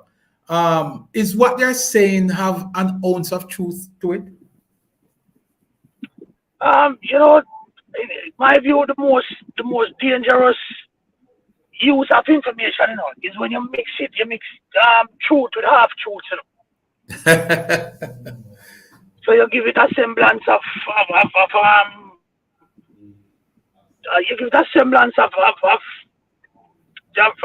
integrity. But yes. A lot of these people, I mean, it is really disappointing how they behave, and you know, if we in Jamaica should respond to them in kind. Yes. You know, one of the first things I'm going to tell you, Chopper, we stayed here and fight and make our lives in Jamaica. You know? Yes. We stayed here, and even during the bad times when the economy was in the doldrums, and so we never run away. We remained in Jamaica, and we fought to keep ourselves here, raise our families, and do all the necessary, you know. You understand? Yes. Are you hearing me? Yeah, man, I'm hearing you. I'm hearing you loud and clear. Yeah, man, we remain here, and you know, it's quite distinct. These organizations or these groups, you know. You see, when you look at the antecedents of a lot of the principals and the main spokespersons and so on, just look deep into their background before they left here, and you will see the motive and the reaction of these guys, you know. A lot of them don't just think that it is only their concern for Jamaica that is coming to the fore. Right? But, you know, some of their motives are less than pure. I have spoken to some of them, you know. And you know what I realized? I have spoken to some of these guys in the diaspora, including Francis, the gentleman who wrote that letter to the minister. I've spoken to Tavares, I've spoken to Rattigan, I've spoken to all of them. And there's one thing in common about them. Not only that they are hypocritical in their commentary, but also that most of them have not visited Jamaica, or even if they did, they visit Jamaica and they might have stayed in an all-inclusive hotel somewhere and they're going back to their country. None of them have spent enough time in Jamaica within the last 20, 30 years to fully understand that Jamaica has changed or is changing. But they don't seem to understand that. They think it's the same Jamaica that they left here, whether it's 10, 15 years ago. But you see, most of the time, and let me tell you, they are no different from some of the folks you see in Jamaica parading as civil society. Yes. Where their objectivity is really in question. True. Because they speak on issues not from an unbiased perspective. I mean, all of us have our biases, but when you're a public commentator, you think you want to do good for Jamaica. If it is good, you call it what it is. If it is bad, then you highlight it. But a lot of these people, even the same gentleman, what's the one that I think is Ratican, he's an FBI guy or something like that, former FBI guy. Yes. Same I mean, I am so disappointed. Even the frivolous nature of the lawsuit against the Minister of Finance, those things only help to bring Jamaica into disrepute for no other reason, but they want to advance a political agenda. Because that is all it is. Don't think that it is anything else. Other than that. There's nothing else to it other than that Chopper, let me tell you this, You see where they are domiciled? You see where them live? Mm-hmm. You see where them live, whether it's Chicago, New York, Miami, wherever? Mm-hmm. Them not have no great social standing, Them great social standing is when them come on social media and issue these shallow releases trying to disparage Jamaica and the government that's here. Mm-hmm. I mean, you this gentleman Retican, I suspect that if you serve in the FBI, you should have been a US citizen. Why am I not going to apply for the commissioner of police job in New York City? That's what I'm saying. why is our commissioner of police job in Mad? So Miami don't want a commissioner of police or Chicago. These guys are jokers, man, and clowns. And we stay here and fight and build Jamaica through the barren times, through the hardship. We stay here, we build businesses, we educate our children, we help communities, we help people, we participate in the political process, and we do the things that are necessary to build our country and to build the democracy that we have. But they just go away. And, even sometimes when they listen to some of them calling on the talk shows, Yes. You would think that, there's some big shot in Boston or somewhere where you figure that they are, or Chicago or wherever that they figure that they are, they have a certain social standing. And believe me to God, sometimes them lunch break them depend, because them Walmart them work. When you go to Miami, when you go to the door, you see man say, welcome to Walmart, welcome to Walmart. Yeah, man, and then when they call them talking about foreign affairs, them have more sense than Nigel Clark, because the economy and the dollar and these people, they are not being true to their heritage, man. It must be, even if it's a PNP or GLP, Lady Jamaica must be first. You understand? These guys are unpatriotic. Yeah, man. I don't even know it. If I would say they're unpatriotic, they are just so political that them don't realize the damage that they are doing to brand Jamaica. No, when you go now to launch a protest in Miami, because they have written to the police chief down there in Miami, and they are going to be holding a protest, picketing the Jamaican consulate in Miami. My question to them is, what is it that you hope to achieve by doing that? How will that help you? But my question to you, is why are you worried about that? You have more people line up at a gas station to try and buy gas, full of them tank of gas than what is going to be at that protest. I guarantee. Nobody not going. They might find 7 or 8 of them and them take picture and broadcast. Nobody not paying them no mind. But my brothers live in Miami and New York City. My aunties and uncles and all of them live in Florida. And when I go there and even know, I don't hear nobody say, boy, you know, something will happen tomorrow and it what, Jamaica. No. And these are people who follow up things in Jamaica. What these guys are is a bunch of persons who have formed themselves in a group and they are using social media to fundraise. That's what it is. That's what it is. They are using Jamaica, the brand Jamaica, because there's enough people out there who will buy the negative nonsense, you know. Some of them are on the PNP's payroll, and we'll say that with no fear of contradiction. And some of them are just anti, and I say they're anti-Jamaica because there's no way. I have never heard, and I've been listening to their programs for quite a while now, and I've gone through and done my research. I have never heard Jeffrey Tavares saying on his program that here are some things that are good about Jamaica. This is happening, this is happening. He is consistently, if he's not saying it himself, he's facilitating these other guys who come on every night to tell you about people liking Jamaica to Haiti. That's what they're doing, saying Jamaica is worse than Haiti. I've heard that for 1 2 years. And when you hear these things, it make you cringe. You wonder to yourself, so am I really in the right country? Am I in Jamaica? Is that what I'm seeing? Are these multilaterals lying to Jamaica when we're saying that Jamaica is doing well? Jamaica is pretty much a poster child of recovery from COVID. Are these people lying? I mean, no, man, but Chopper, are you hearing me clearly still? Yeah, man, I hear the same, man. I hear the clear. No, because I was you went loose. I was just that's it. All right. So let me tell you, in my humble opinion, these people don't love Jamaica more than me and you. Them love Jamaica, yes, but they're different people. You ever hear the saying in Jamaica that some people love Jamaica only when their party is in power? Yes. This is the kind of experience you have with these folks, man. Take it as me tell it. Right? This is the kind of experience that you have with these folks because they don't do Jamaica. It's rough. It pains your heart, man, because when you look at where we are today, we are down. Major crimes are down. We saw where it's reporting that we're at a 22 years low in terms of major crimes.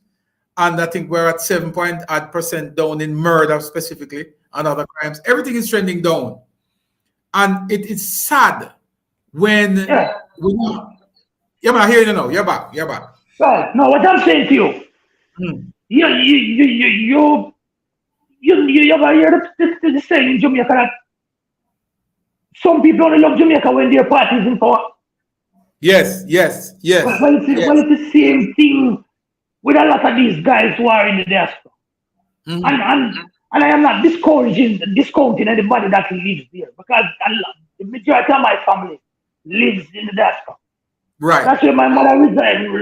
My mother lives and work in Iraq for 30 years until she retired. I am the only one that is here. My 4 other brothers, they live in New York and Jamaica. Most of my relatives live up there. And I'm saying to you, the way these guys approach Jamaica is that they only speak in a particular tone when a particular government is enough. Because I've been around long enough now. I have been here. I was here when the economy was going down the precipice. When we had the high interest rates, when we had all of those negative things, you didn't hear anybody come and cry out. Remember that the murder rate moved in 1989 from 438 to 16, almost 1,600. Did you hear anyone of those? I don't know. They weren't bonded. They were here, but people are dishonest in their, you know. That's what I'm saying to you. So part of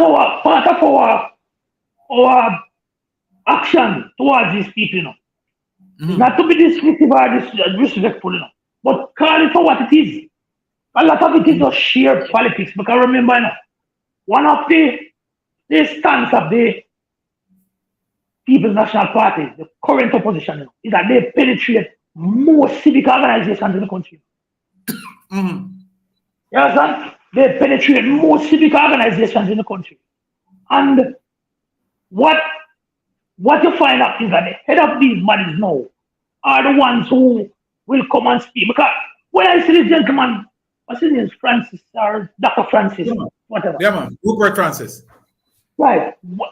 When he issued those statements and comments and, you know, it's picked up worldwide, what do you think it does to potential investors coming to Jamaica? I don't think they think about that. No, but if they don't think about that, then you're not concerned about Jamaica. Then. You're concerned about your North partisan issue. And that's why I said I don't think these guys are for Jamaica. Yeah. Dr. Francis served in the military in Jamaica. And so, Chopper, Mm-hmm. our focus must be to continue to build Jamaica. I am seeing so much in Montego Bay since I have been here that I am just shocked that, you know, I can't even contemplate this thing stopping. Mm-hmm. Because come Saturday, the pinnacle will be breaking ground at Reading for probably the single largest investment in a Montego Bay history. 4 26-story residential towers. In Montego Bay? In Montego Bay. Currently, Wow. the bypass road is being built. Right? The Hard Rock Hotel is being built. Right? The government is looking at building another 2,000 low-income homes in the Lickfoot Grangepen area. Mm-hmm. These are things that I'm seeing. Not that I'm hearing about. I heard that there's talks now about removing the sewage plant and freeing up that area, prime real estate area for development. Is there any how far is that discussion? Well, I have heard the no less a person than the acting mayor, the deputy mayor, express that concern. But it's something that myself and several other business entities have been saying for years. Right. It's as if you go downtown Miami and you build a sewage plant along Biscayne Boulevard. That's what it is. Translating. That would never be approved in the first place. Right. So, but I don't think that it is too late for us to because the city of Montego Bay needs the space to grow. Yes. Two things that we are concerned about is one is the retirement landfill as well as this year thing. Now, in my mind, I think that it needs a proper plan.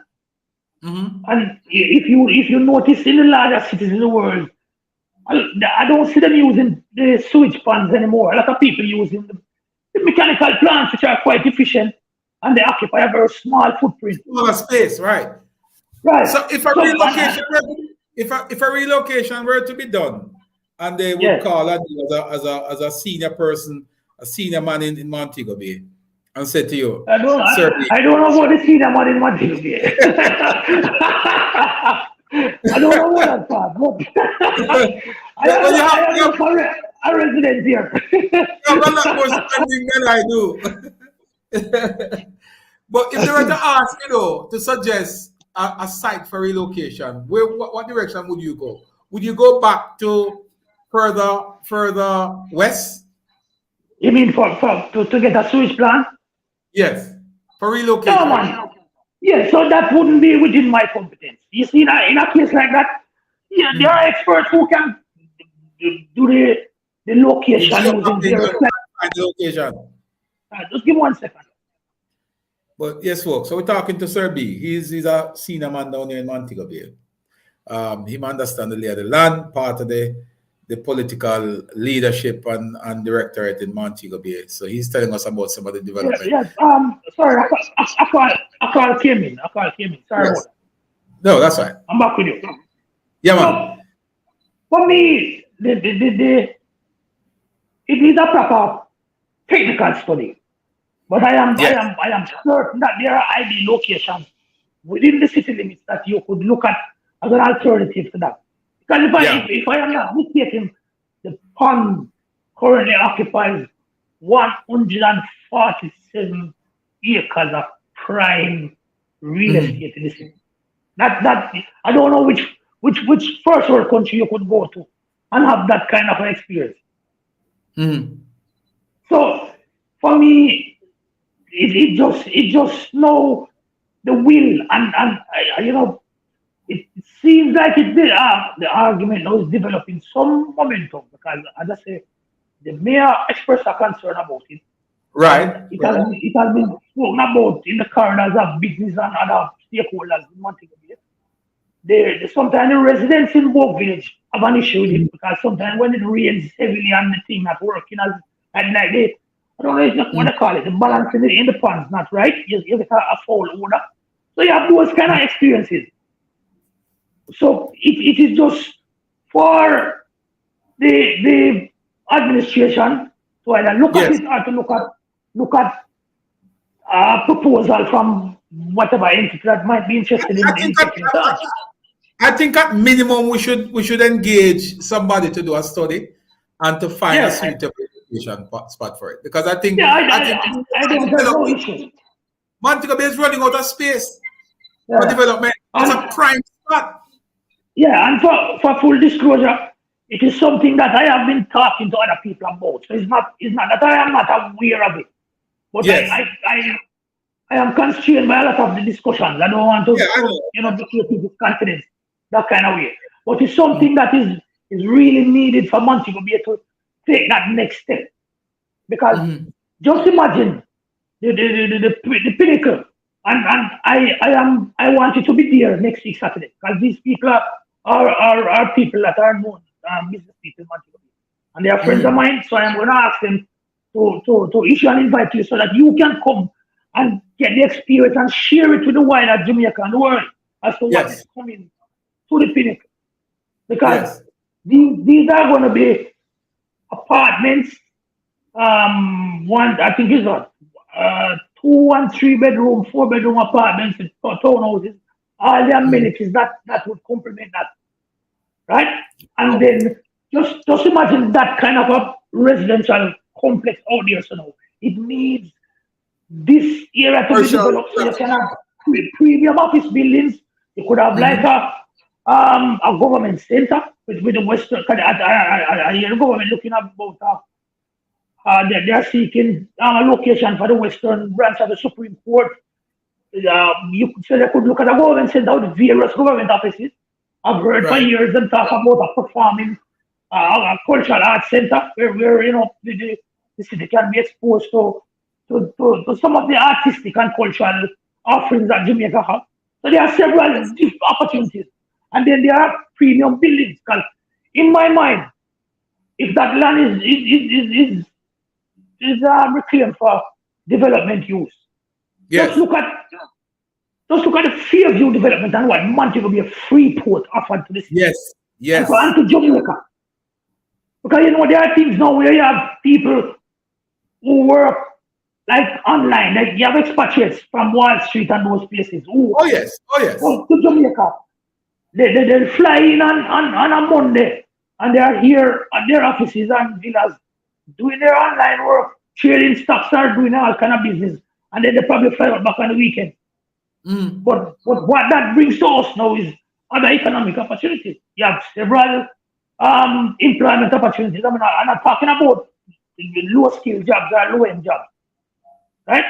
So you would find that we could even take up a lot of our tertiary graduates to offerings in those kind of places.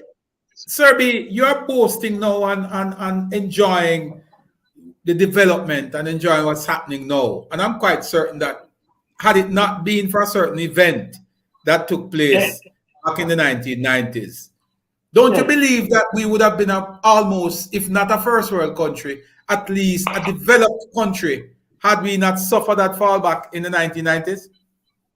No, in all sincerity, I would say to you that set back the entrepreneurial spirit and efforts of the Jamaican people, the native Jamaican, about 30 years. Because Jamaicans became very risk averse. Nobody wanted to borrow a cent. It's just now that you see the economy seems to be somewhat stable for the last 3-4 years, that people are now venturing out. If you notice, Because look at all of those high-rise buildings going up in Kingston. If you go to Kingston, you can count at least 10 cranes in the air. Crane at any given time, yes. In Montego Bay, since I have lived there, I don't think I recall seeing a crane down here. And there's currently 2 up in the air now. One is up and Yes. upper deck, and I think one is at Cornwall Regional. Maybe it's 3. I don't remember what the other one is. But I am saying to you, people weren't confident enough to invest because, one, they didn't trust the fiscal policy of the government, right? Because remember now, when the government wanted to mop up liquidity or whatever, they were just going to, the Minister of Finance would just issue a decree.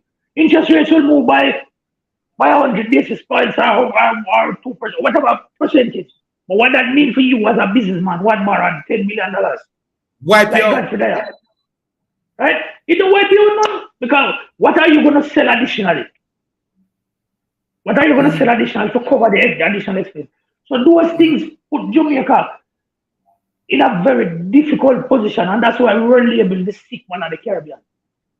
Well, And you know what was unfortunate? Though? It took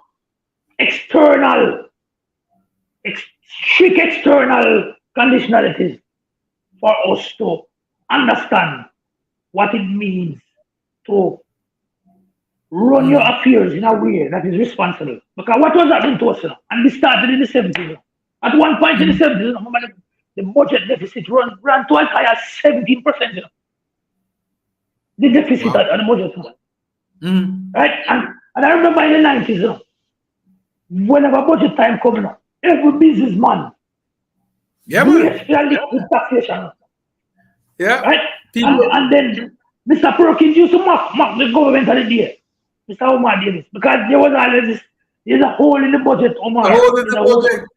There's a hole in the budget. I remember. And then Omar Davis would fly out of here, go to Europe, and get 400 million euro at 13%. You know what is it? You know what is the interest rate in a Jamaican currency today now? You can get a car loan here now for about 8%. So it shows you how we have a hard currency at 13%. That is almost suicidal, you know. But at the time when that was being pursued, the opposition spokesman on finance keep hammering at the government at the time, saying, hey, look, there's cheaper access to funding out there. Why do you keep borrowing money at this high rate of interest? Was there something that we don't know? Yes, yes, easily. Because when you borrow money from the multilateral, they don't just give you the money and say, all right, you need 400 million here. Make sure you pay them back. No. They will tell you, you have to come to them, you know. Right? You are correct. I don't know what the term that the financiers use. Well, let us, in private banking, it is called the banks normally call it a condition precedent or something like that. But I don't know what it is in the government. But you would have to come with a proposal. You want this money to borrow to do X, 1, 2, 3, and the multilateral say, okay, if you want to do 1, 2, 3, how do we achieve that? What would be the measures that you would implement to ensure that I can get more money? And that is basically what it's about. So what you found happening to them now is that they didn't want to be under that kind of guidance, right? Because they wanted to spend the money, just like Omar told you, to win the 2002 election. They spent, I don't know, they spent $10 billion extra, run up the money supply because they wanted to win. And then when they win, now them come with a $15 billion tax package with Clyde back in. That was what. But if they were under the supervision of the multilateral, the IMF or the IDB or the World Bank, they could not pursue those things. So that's why they didn't go there. Because going there now would restrict them. They couldn't do what they call it election spending.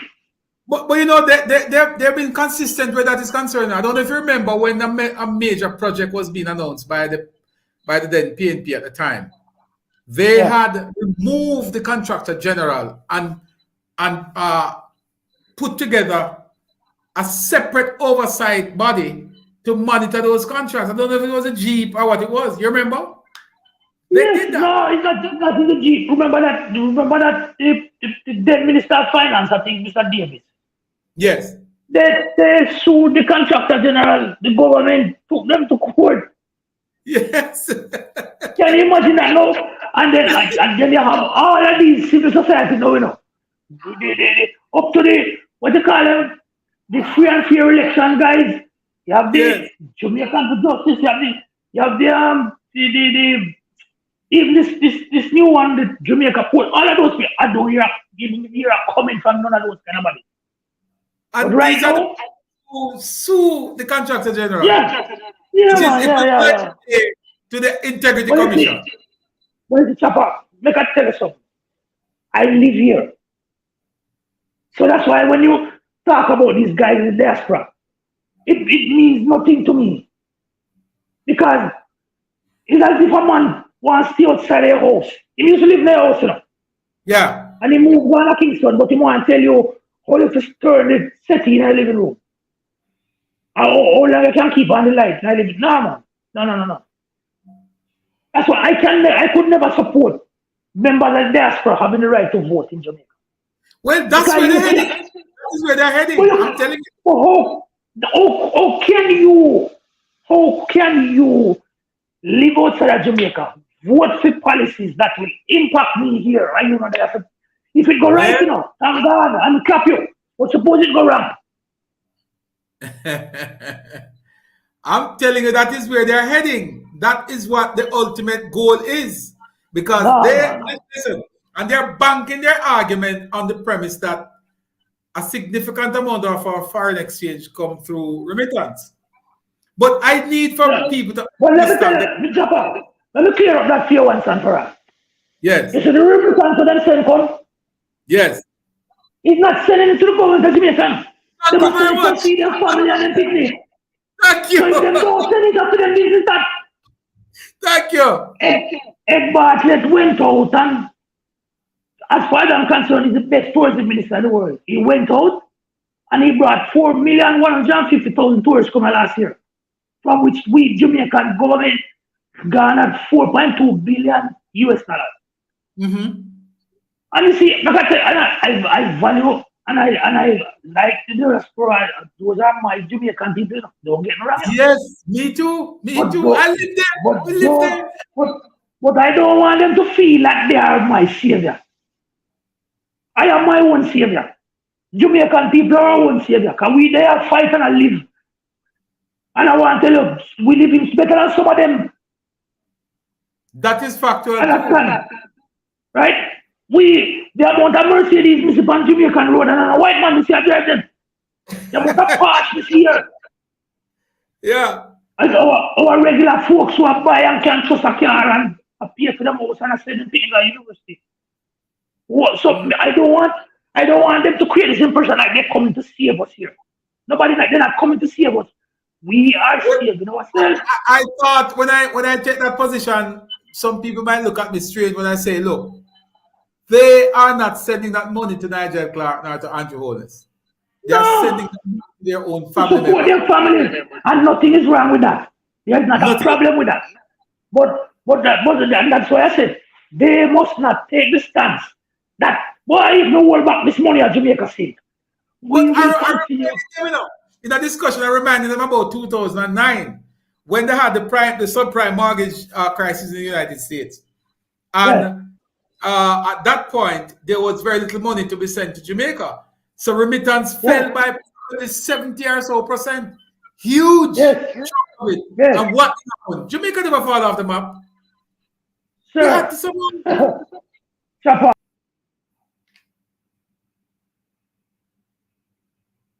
Yeah, we lost Sir B there for a second. Sir Morel, how you do?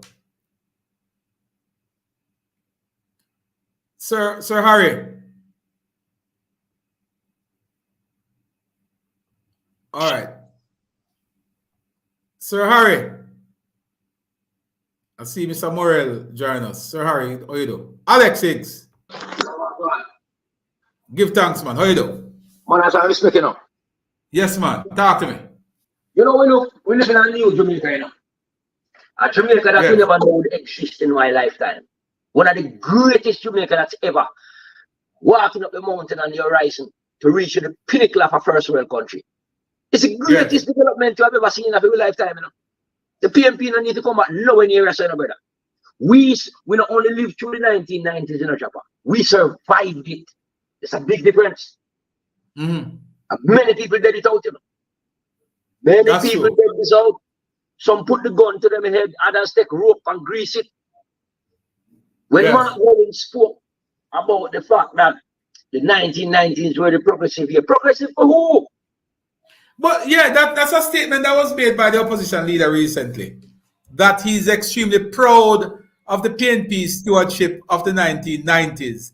And I found that to be very, very unfortunate. Very Because unfortunate statement, Chopper. it's Very not the unfortunate. worst. If it is not the worst period in Jamaica's history, I'm quite certain it is probably running neck and neck with the 1970s. But the I give you that. 1990s, that saw us losing 40,000 businesses went under. Our entire financial sector crumbled. And for the leader of the opposition, whose party was in power during the 1990s, is Yeah. now telling us Mhm. that he's very proud Of the of 1990s. that era. He's proud of Mr. Messick, no, who has to Yeah. live in a boat, right? He's proud of the family who hung themselves in Manchester. But Chopper, may you remember the man who owned the place at Ochiwis, you know? What the Little place at Bob. Little Pub. Bob, Kid I Foot. remember that man. The man borrowed Kid some money Foot. to put on the roof after Hurricane Yes. Gilbert. Yes. And the man sell about 3 different property. Over And 40 still couldn't pay it million. And did not even scratch the interest of the loan payment that the man had. The PMP is a bunch of wicked man. Chopper, when my generation left high school in a Chopper, when my Yes. generation left high school, you know, we suffered, oh God Almighty, we suffered. Creating a wall, we run up in a PMP, you know, brother. Yeah. When there is a little one job, they are cashier. You know the amount of people apply for that one job. Everywhere you turn around in Jamaica is hiring. We are hiring. How do they explain when PJ said, oh, every man I know have car, man have phone, man have girl. Boss man, nobody now buy puppy now again, you know, brother. I be a brand new car, people buy a Jamaica now, you know, brother. Chopper, keep the fire burning, brother. I hear you. Keep the fire burning. Bless up yourself. Much respect, Bridget. Much respect. Sir Morel, how you do? Chuck Finley, I'm coming to you. Sir Morel, I see you joining us. Blessed. Sir Morel, you have to unmute your mic. Can't hear you. You have to unmute your mic, Sir Morel. All right. Chuck, the great Finley. Senior chaps. Blessings, man. Give thanks. How you doing? What's going on, man?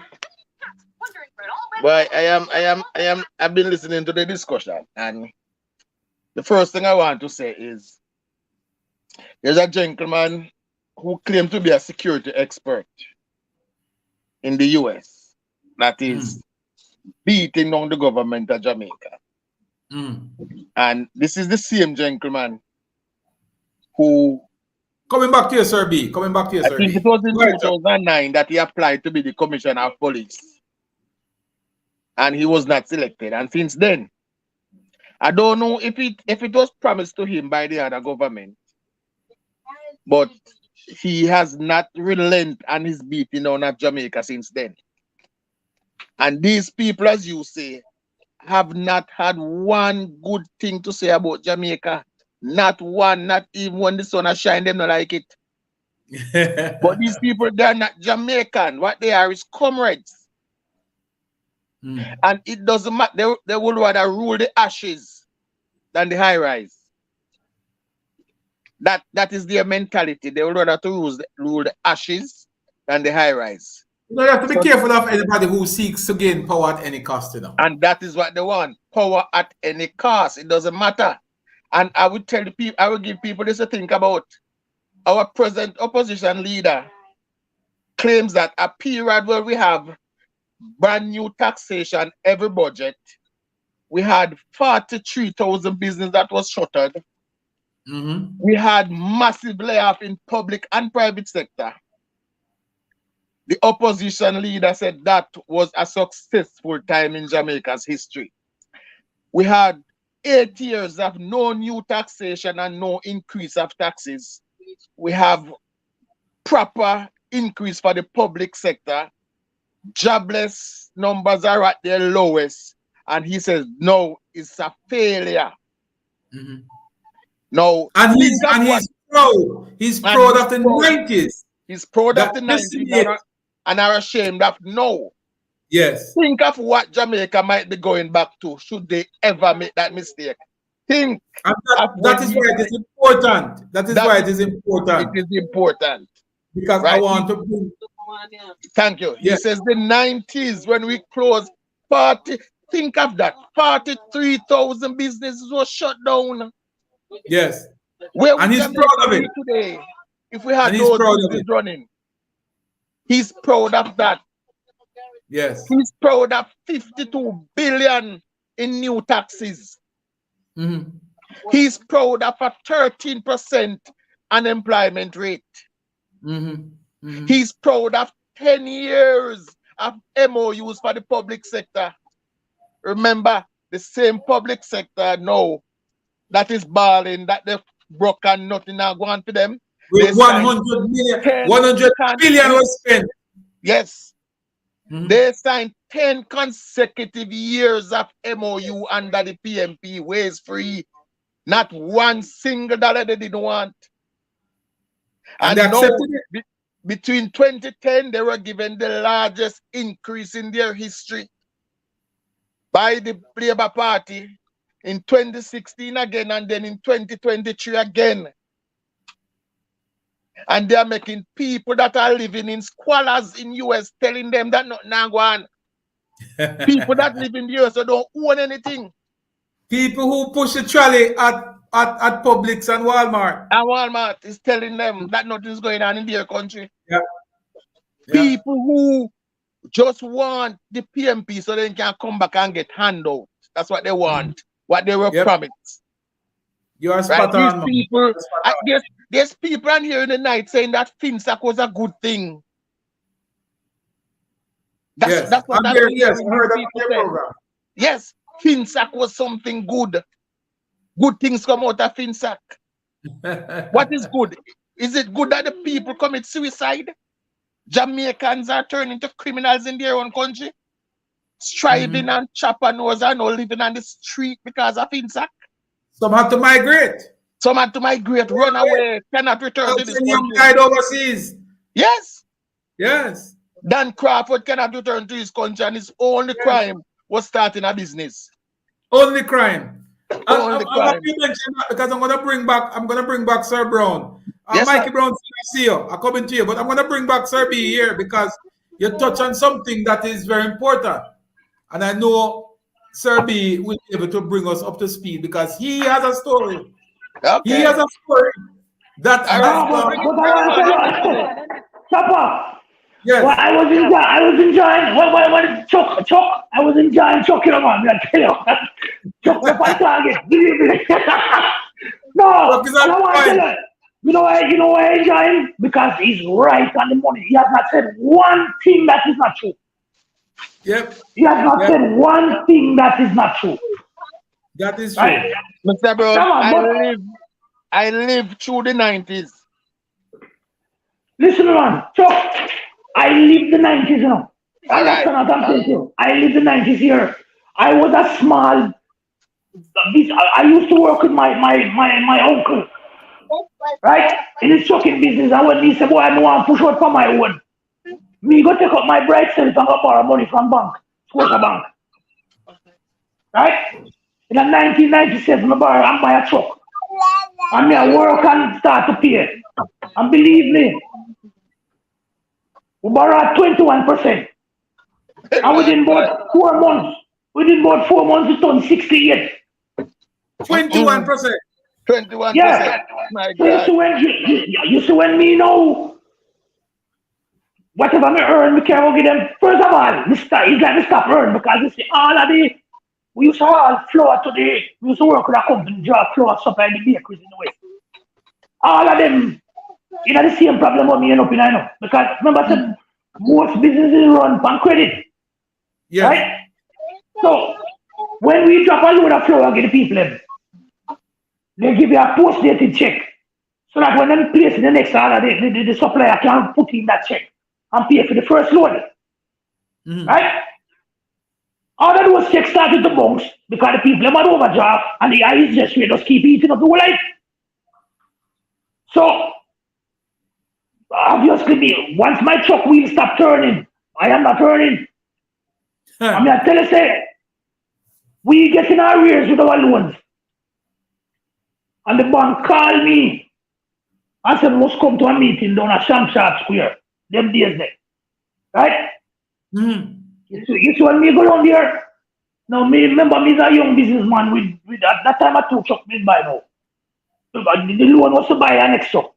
You see when me go down there and me going upstairs in the place, chopper, you ever go like at the hospital yet when people are waiting to get admission, no casualty, and you see the bench just long.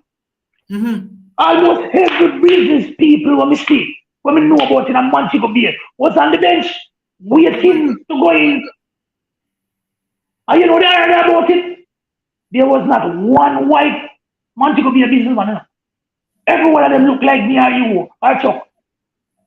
Yeah. And that's what I said to you. You see when we go in the room, I turn and we go in. We go in a great trepidation. Come here and say, boy, Jesus, look like this thing have a crush on. So we go in, can't see there's a white lady, a blonde lady. And she said, sit down, Mr. Brown. So she said, she started talking. She said, boy, we understand what is happening in Jamaica. She come from Toronto. Them send her down from the bank was Scotia Bank, them send her down from the headquarters. Yeah. She said, we understand what is happening in Jamaica. And we look at the track record and we see that you're a good customer. But like other people in the last 18 months, everything seems to have gone off track. So here what we're gonna do for you. We're gonna suspend the interest payment. Yeah. And just suspend the principal payment and just make it pay the interest for the next 3 years until things turn around. It takes 8 years to turn around enough. 8 years. 8 years. And I want to tell you, there are some people who are still in it now because me know a man who dead last year, a friend of mine. Well, him have a small hotel in Montego Bay and them still have them teeth in him. The man bought 400,000 and bill on a section. Right? In payback. Don't want to get around to it. In payback about 900,000. And they say, 1.8 million US. He died a broken man. Not saying he can't find food, but his spirit was destroyed. Of course. Right? But my loan amount chopper was 1.8 million. Right? And I paid back 10.4. And I am lucky. I am the lucky one because guess what? During that time, God opened the way and gave me an opportunity to do another business. Yeah. That is all. We do the business, I mean, I don't know. And you see the man who opened the door for me, he is not here with us anymore, but me hold him in such a high esteem. He's only my mother. Me love more than him. Yes. I'm a wife, I'm a family, you know what I mean? But how do you relate? But Sir B, how do you know have a conversation with an opposition leader who says to Jamaica that I am proud of that period that you just explained a while ago? But explain something. He's gonna see it. Because I saw it and I listened to what he said.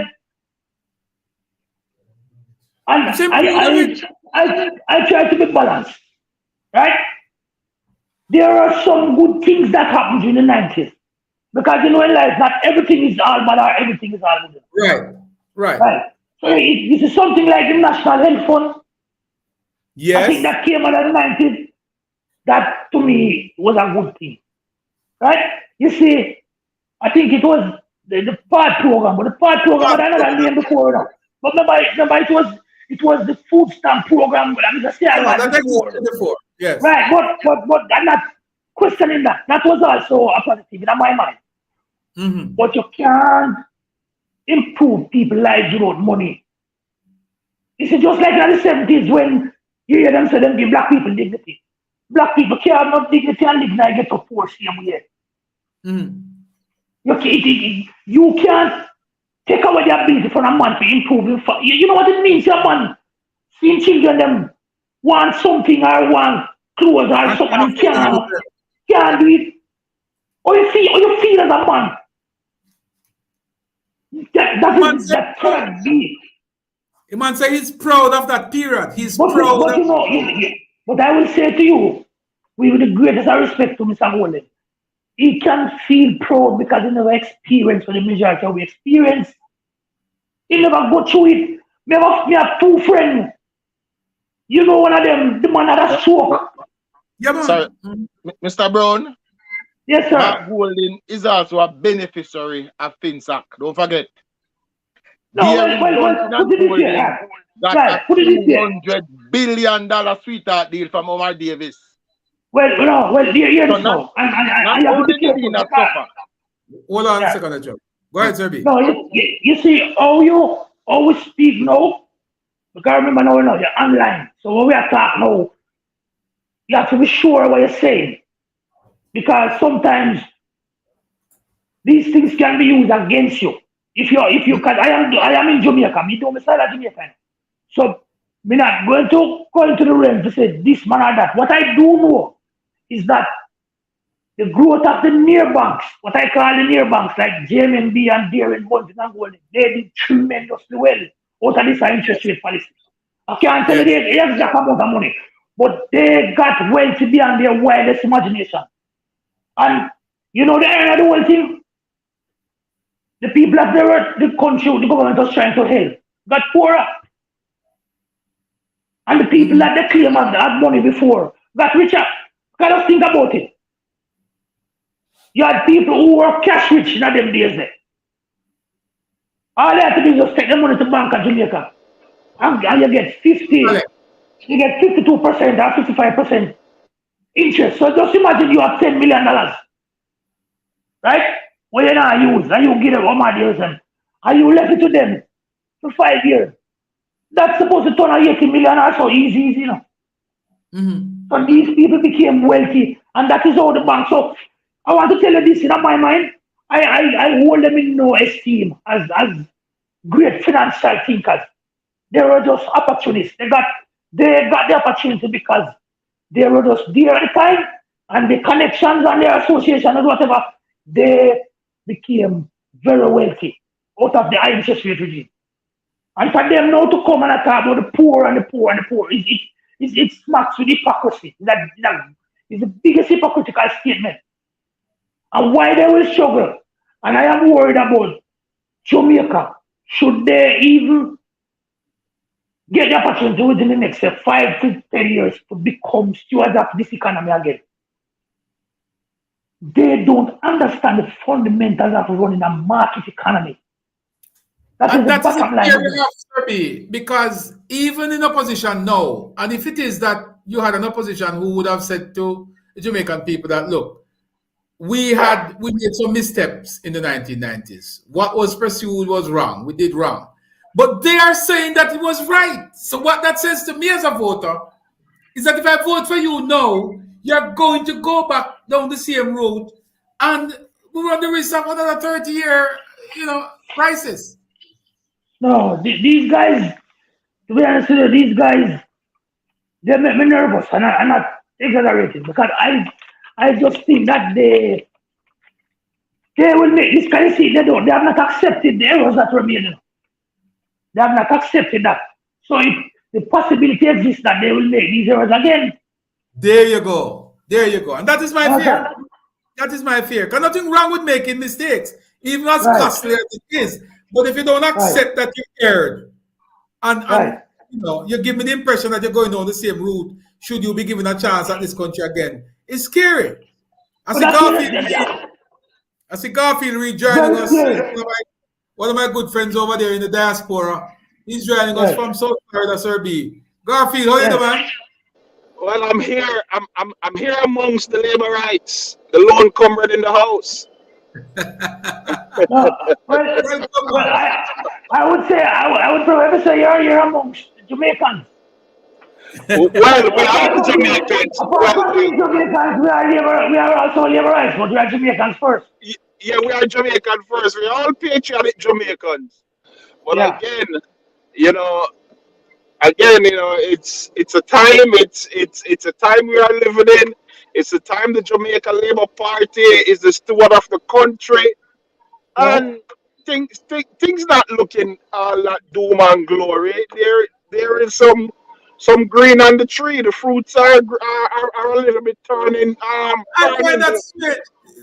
Sir B, don't you find that Yeah. strange coming from a comrade who reside in the diaspora? So it tells you that there's a disconnect because he has visited Jamaica on several occasions. And sometimes I find it strange. I say, Garfield, are you really a All right. comrade? So ask Garfield, okay? Ask Garfield, the so-called Jamaican diaspora and so on, and the organizations that are in Florida. I'm a Florida man. Miami is like my second home. When we come to Miami, nobody not come to me. We just pick up a car, I'm gone, or mother yard, I'm gone, wherever I'm gone, right? Do you get a sense that they have a heavy presence up there? How influential are these guys that just said sending out these social media releases? I mean, keep one thing in mind, and let us. The diaspora has some form of influence in Jamaica. There's no doubt about it. But the truth of the matter is that we have a lot of us here, and there are people who really have political axe to grind and so forth. Like myself, I mean, I will give it to you where I see it is blatantly clear, and if the thing is working, the thing is working. As for myself, I try to play and try to be balanced. And as I say, if progress is progress, there is progress. But for myself, and you may and Chopper asks, why would I be a comrade? There are certain fundamental characteristics of the PMP party that I identify myself with. And there are no certain things that I will always hold on to, but it's not everything the PMP does. I agree with the PMP. It's not everybody in the PMP at certain position I believe should be there, just like the Jamaica Labour Party. So I mean, the end of the day, we have to balance the thing and we have to be honest about it. You asked the question. I don't want to go off on a limb about the diaspora sending out certain things. No, not the diaspora, no. That specific group. That specific group. Because I don't believe that they speak for the diaspora. Funny enough, yesterday I had Dr. Rupert Francis, on my little on the radio yesterday, and I asked him specifically, what is the purpose of this protest coming out for next week Friday? Did you give the government of Jamaica an opportunity to respond to you? He did say yes, but I think he was looking for a direct response to the letter to him, and I guess that never happened. So they are taking it to the full force. I mean, it's all about crime, and as I said to him, Chopper, that crime is contributed in Jamaica. We ourselves in the diaspora helped to contribute to crime, regardless who you think you are. I mean, people here send back guns to Jamaica, and don't fool yourself. Don't fool yourself. Don't believe it's only the man of flankers or the man come from flankers who come America and start sell some drugs or start rob some people. They are not the only people who are sending back the guns. Believe you me. I believe it. There are people here in the diaspora from people who you will walk past in Jamaica and you will say, hey, good morning, Mr. So-and-so, good morning, Mrs. So-and-so. And those are people who are devil in disguise, I will call them. So Yes. let us not fool ourselves. But that particular group, I mean, I believe the group Chopper has some form of merit, but I believe that they they may be going off the wrong limb. I believe the group have a purpose, but let us keep the purpose that everybody can benefit from. Everybody can be educated on it, but don't use the group as a political act and Gar- use something to bribe it. Garfield, Garfield, Yeah, man. Garfield. If you get 30 people tomorrow along at the concert, when you come to Jamaica, I buy a lunch anywhere you want it. Well, no. But I mean, Garfield, I don't think we can. I don't think we should cast a bet on that because I will believe No, but that they will when get I 30 ask people. you for Believe me. what, Garfield, I don't want you for betting, man. Don't get me wrong, you know. Remain as you are. Me, I put it Uh, on there. He cannot get 30 people down. Where the place, where the country is? Which part of them? I'm scared.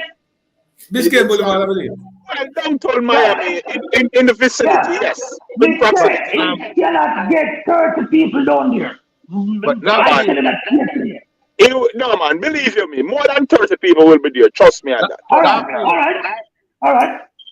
Garfield, Well, you touch on something important there, you know. my brother lives on County Line Road. You see, you Well, call him and ask him to go down I there, want, go take some pictures for me. I want to tell you that your brother may be a part of the protest. No, my brother, smart boy, no. You man. Yeah, Hey, man. when my brother them come out to me, I can see the progress that is going on here. It blow them away. But Yeah, tell you Well, that. Garfield, I mean, you know, I mean, we like to talk about the progress in Jamaica, and yes, we need to talk about it.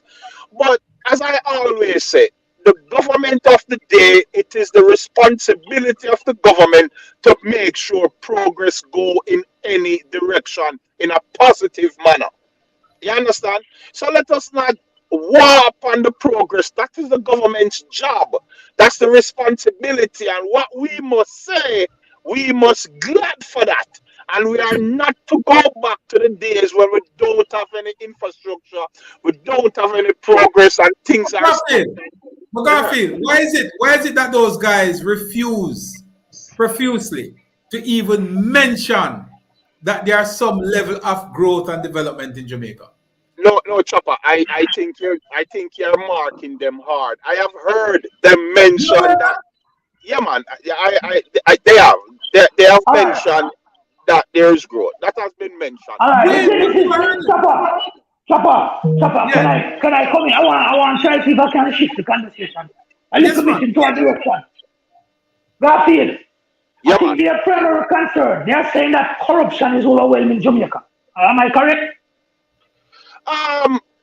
Yes, I would agree with it. All Yes. right, good, right. Andrew Wallace government has been in power for 7 years. Royal Reid had an issue with No, be careful hold how on, you use the name Read. You know. Be careful how you use the name Read. no man, but these are matters of public record. No, No, he's Garfield Reed. And I'm not saying, no, I'm not implying anything, man. no, I but never, use real. what I'm Leave saying, off the read. Leave off the read. all right. So Royal had what I would call an egregious act that is now before the courts. Waiting is there. If the court find him that he has transgressed on the people's trust, then by all means, I think the judgment should go where it needs to go. Right? All right. I am not taking that judgment. Then Andrew Weekly came and him get caught up in some same foolishness with Petcom and whatever. The government should move those two people from there. Am I correct? Yes. Right. The other incidents of corruption, what I see them talking about and putting out, and the overwhelming corruption. Where are those things? Where is it that I can put a finger upon them? Well, a good point, and that is the point I'm making here. That is the point. What is the purpose of the protest? Make sure you come to the protest with empirical evidence to show the people this is what is going on. That is my argument, because we all could protest, and I will tell you, if you can provide me the evidence of what you are speaking on, yes, we have all right for the government to address that. So I mean, so that's what I'm Garfield, saying. if Dr. Francis can provide the evidence of corruption and so on, I will buy a ticket and man and come. But Well, I that's what asked I'm Dr. saying. Francis, I had asked Dr. Francis, on what basis do you talk about overwhelming corruption in Jamaica? You know what his answer was? Yeah. SSL. But let me tell you, that is a gross intellectual dishonesty. Well, he has a PhD. No, He's got a PhD. Chapa, Yes. Yes, sir. greetings to all the guests in here. You recall when the ambassador Donald Tapia was talking to KC Yes. Yes. and told him about somebody who spoke about corruption, and he asked him about corruption, Yes. and all his answer was, yes, there's corruption. He said, like And what? Tapia asked him Yes, there's where? corruption. Where's the corruption? What? And he said, yes, Yeah. there's corruption. Yes, there's corruption. Though, Mr. Reed, I heard you a while ago. Use Garfield. Don't use the word. Garfield, stop that, man. You name Reed, man. Nobody like that. And you must throw their name. You name Brown. You name Reed. Nobody like that. Hold on. I'm very much proud of my name. But And you're not related to the gentleman. So we don't want that tiny anything. let us be clear. All right. We have a disclaimer. All right, Garfield. Yeah, man. All right, Garfield. Yeah, I heard you say earlier that you like the PNP because of some fundamental or ideas that they have. Okay. We have heard recently that, heard from Venetia Phillips that the PNP has moved away from some of those fundamentals, and because of that, she took the decision she took. Okay, all right. No, but before you have to allow me to respond though, and that is why Venetia Phillips is a woman. Well, And I am a man. Hold on. Let me respond. Remember, hold on. This is a democratic process, and we all have our own philosophy that we hold on to. So Venetia, it is her right to do what she's doing. Right, that she has done. So not because Venetia Phillips may say that the PNP has shifted away from certain fundamental values, that doesn't necessarily mean that Garfield have seen that. Or Garfield has agreed. Well, nothing that I said would have suggested that I'm saying that Venetia would have done what she did because of what she saw. What I wanted to ask you, have you seen any of those? Well, definitely yes. I have seen that. Yes, I have seen certain changes in the PNP that really need to be questioned and concerns about. But that don't necessarily. I live in the United States and I'm a registered Democrat, and I have voted Republican. But there are people who are like yourself, who are Jamaica GLP supporters, and the GLP party is a conservative party, and when them come to America, they vote for the Socialistic Party, the Democrat. No, but Garfield. You know, To be honest with you right now, no. Garfield. Hold on, sir. Garfield, yeah. Let me tell you something. Right now, I just touch upon that. Right now, I will tell you something. The Republican Party is one that I don't recognize right now. And there are a lot of laborites in Jamaica who, if they had a chance, they would not vote for them now. I am a Republican minded because I believe in conservative values. That's my philosophy. I will go to my grave with that. I believe in a meritocracy. I believe that if a man work hard, the reward must be his. Whatever he get a feel, and he must use now his own conscience to say him can help somebody along the way, because no matter who it is, all of us get everyone of it. Somebody open my door or say a kind word for us along our journey. right? So we should also have that social construct. But I can't recognize the Democratic Party right now. And I don't think the Americans can. Well, you see, what we need to move past is, and keep in mind that when we talk about politics, home, Jamaica, or anywhere we live, we need to move past this diarchy agenda. Because I will tell you right now, all of us, whether or not he or she believe it, whether it's Mark Golden, Andrew Oles, or a PMP or a GLP, everybody's a capitalist in their own ways and behind. You understand? Because I am pretty sure the opposition leader is not going to put forward any social agenda to ruin his game. And I am pretty sure the Prime Minister of Jamaica, he personally, again, I'm not talking about political, I'm talking about their own interests in their families and business interests. The Prime Minister of Jamaica today is not going to use his money and dump in something that he's not going to get a return from. That's just everybody. So when you talk politics, politics is being taught on a platform, but the end of the day, none of us literally practice exactly what we talk, what we preach about 110%. Because when it comes to our personal lifestyle, our home, our family, you are going to send Chopper is going to send his daughter to our university in Washington D.C. Because Yeah. he has the resources to do so. The next Yeah. man may have send his daughter go to UA. So the bottom line is that everybody is looking for the best interest of themselves.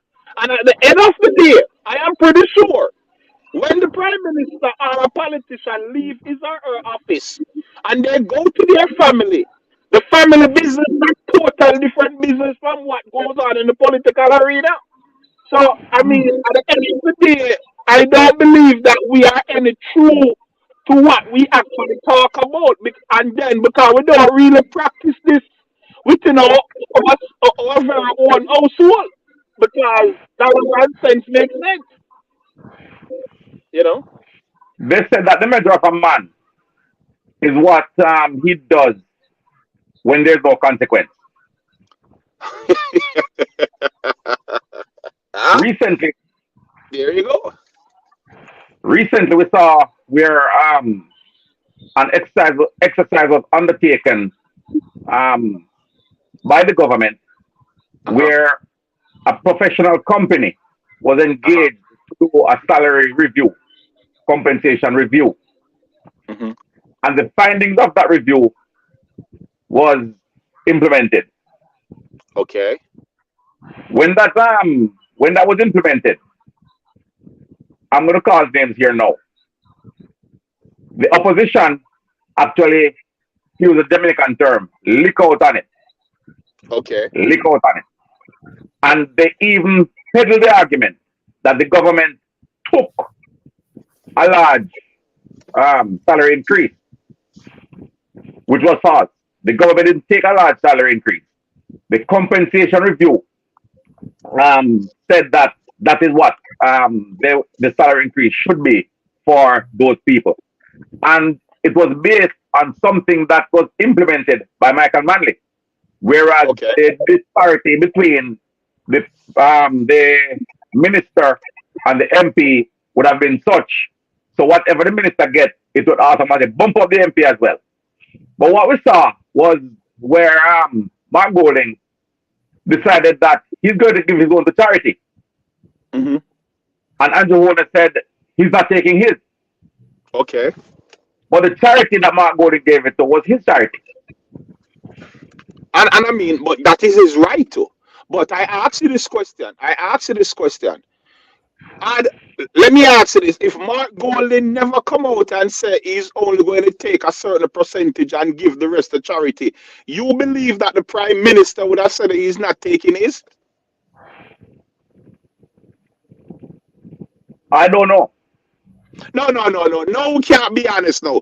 Because this is not what that this is right now. You are being politically biased, and that's a fact. Because if there were no backlash against this from civil society, nobody would have a problem. Everybody don't take the money. I personally have heard from PMP, strong PMP people say them have no problem with the money, no problem with the salary. Strong PMP people, people who are in the corners of the political arena for the PMP, who are managers there.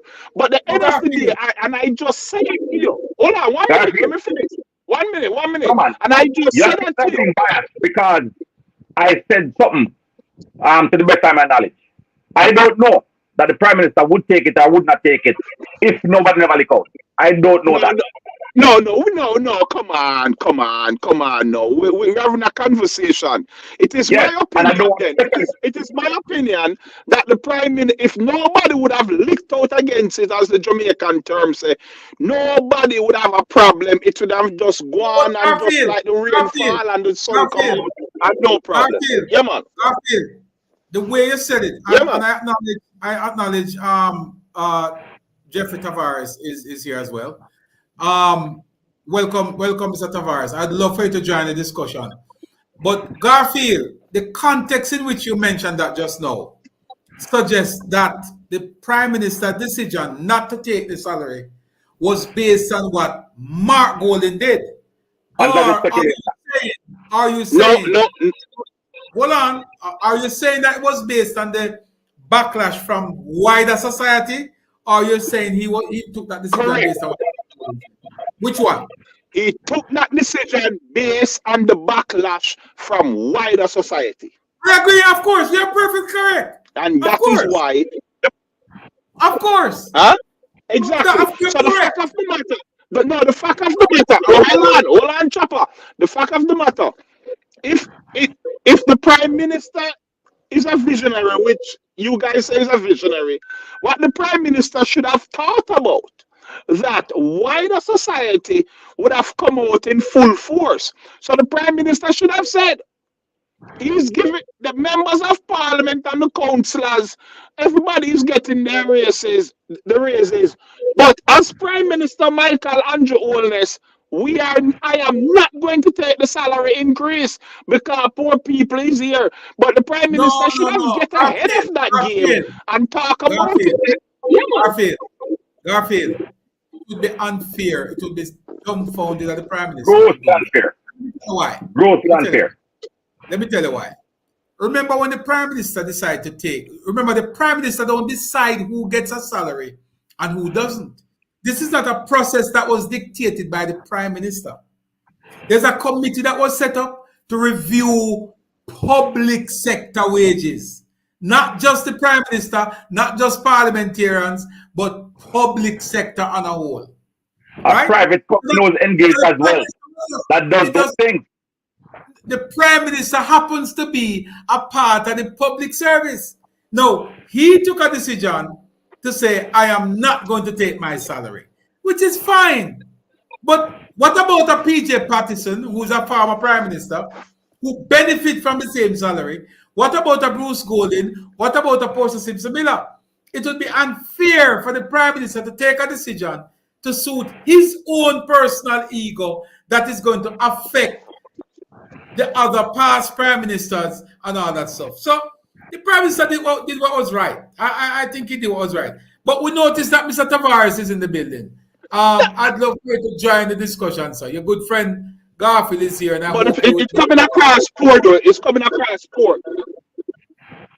Because everybody needs to hear it. You're breaking up. Coming like, can I pay the digital bill? Hello? Yeah, you're hearing us now clearly, right? Chopper, coming like digital like get paid. Coming like digital like get paid, Chopper. I'm prosperity about what I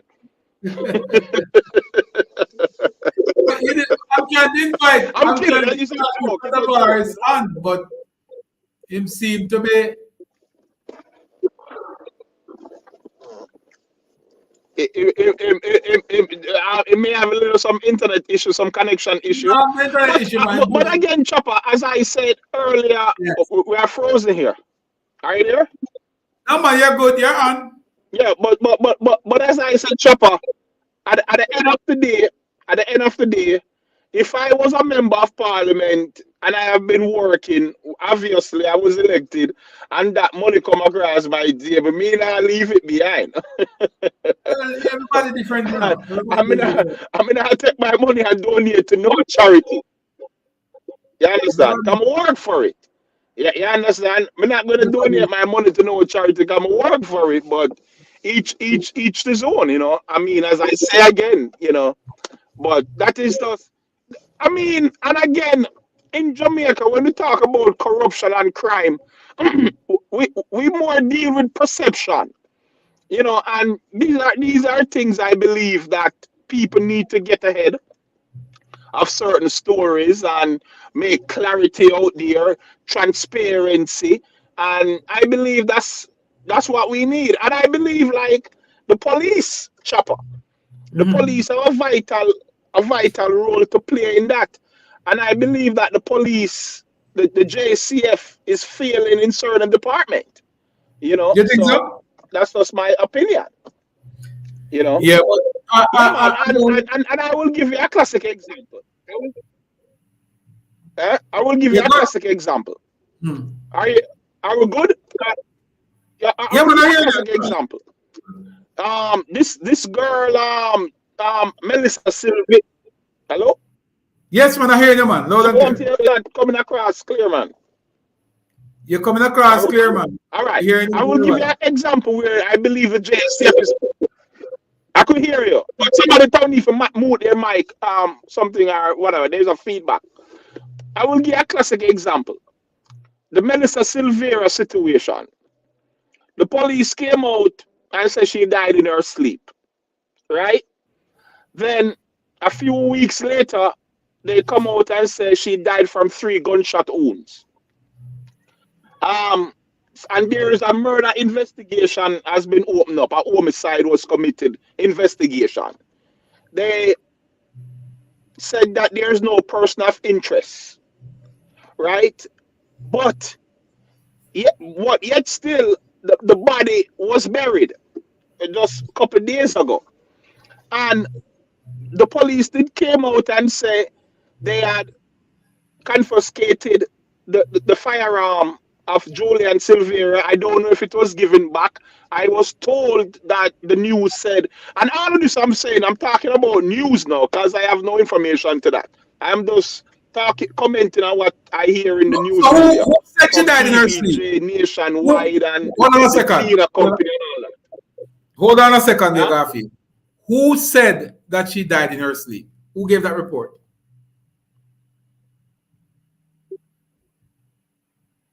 You hear me? You hear me, Garfield? So, he's back. Yeah, Garfield, you hearing me now? Yeah, hello? We're good? Who gave that report that she died in her sleep? Yeah, I'm hearing, but it's breaking, it's cracky. All right, are you hearing me now? Well, I can hear you. All right, so I'm asking you, who said that she died in her sleep?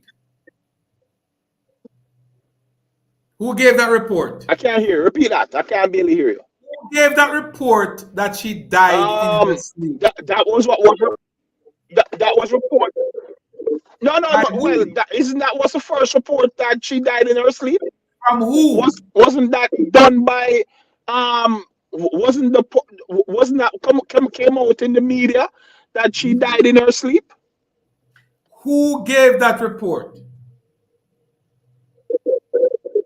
Well, I mean, I would assume that a police officer went there and a doctor pronounced her dead. And I guess some media outlet would have given that report.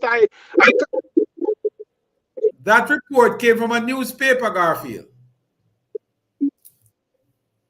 Yeah, that's what I'm saying. It came from a newspaper.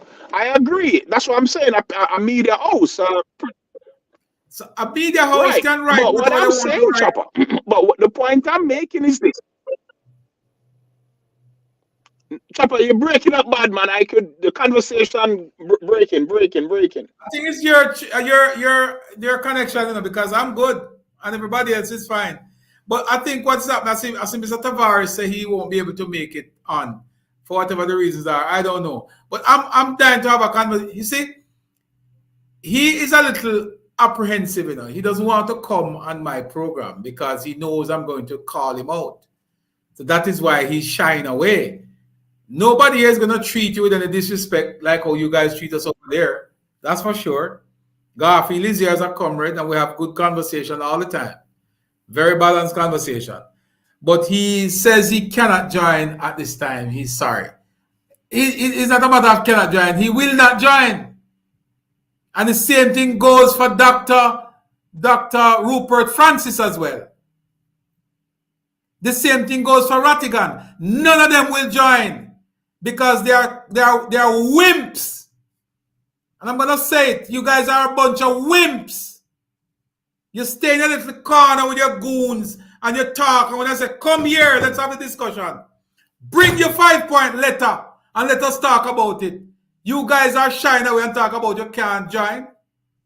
You can't join. All three of you, Rattigan, Rupert Francis, Jeffrey Tavares, all three, come. Bring your letter and let us discuss it. Because that's a letter laced with misinformation. I'm challenge you all the time. You don't have to call me. Come, make we have the discussion. We challenge you to that discussion. All three, come, let us have the discussion. I've been inviting you guys for weeks now. I'm inviting you for weeks now. And none of you want to show up. Because you're wimps. And I said without apology, you guys are wimpish. I'm afraid to have the discussion. Stand by whatever you produce. You guys produce a letter. A letter is out there. We organize protests against Jamaica. We do all kind of evil. And we say, come, make we have the discussion. And we not shy away. We not brave. We not bold. Come. Come have the discussion publicly and tell us. Break down in that argument. Break down whatever is in the letter. There's 5 points in there, and I want to challenge those 5 points. And I've asked nicely, come, let us have the discussion. I know not shy away tell me nonsense about you can't join and sorry. You can't, no wimp. You guys are a bunch of wimps, and I say it without any fear of contradiction or apology. You're not wimp. Because you know more diaspora than anybody else. You know more Jamaican than anybody else. You don't love Jamaica more than me. I mean, I think me love it more than you. But me certain knows I would not do what you guys are doing. I would never go on a campaign to tear down my own country. And I challenge you all three, Rattigan, Francis, Tavares, Herb, all of you. I challenge you that the basis on which you're going out there to ruin Jamaica's trying to ruin Jamaica's reputation is false. And you guys are a bunch of wimps. I don't care. If you don't want to come for the program, come. If you don't want to come, that's fine. We can go on without you all. But I'm saying, you must be bold and brave enough to stand up and defend that which you not put on paper. That letter don't worth the paper is written on. And I'm going to challenge you that all of you have an axe to grind and you have a personal vendetta against people in Jamaica, people within the government. That is why you take the position you take. That position is not based on anything factual. It is based on personal vendetta against members of the government, simply because we in the diaspora believe that since we live overseas, everything that we propose is right. And we are suffering from a severe case of superiority complex by virtue of where we reside. We need to stop it. All right, enough of that. Move on now. Back to regular program. Sir B is still here, though. Sir B, the man them a whip, man. You know. But you have pressure him too much, Maybe in break time finish at Walmart. I hope not work.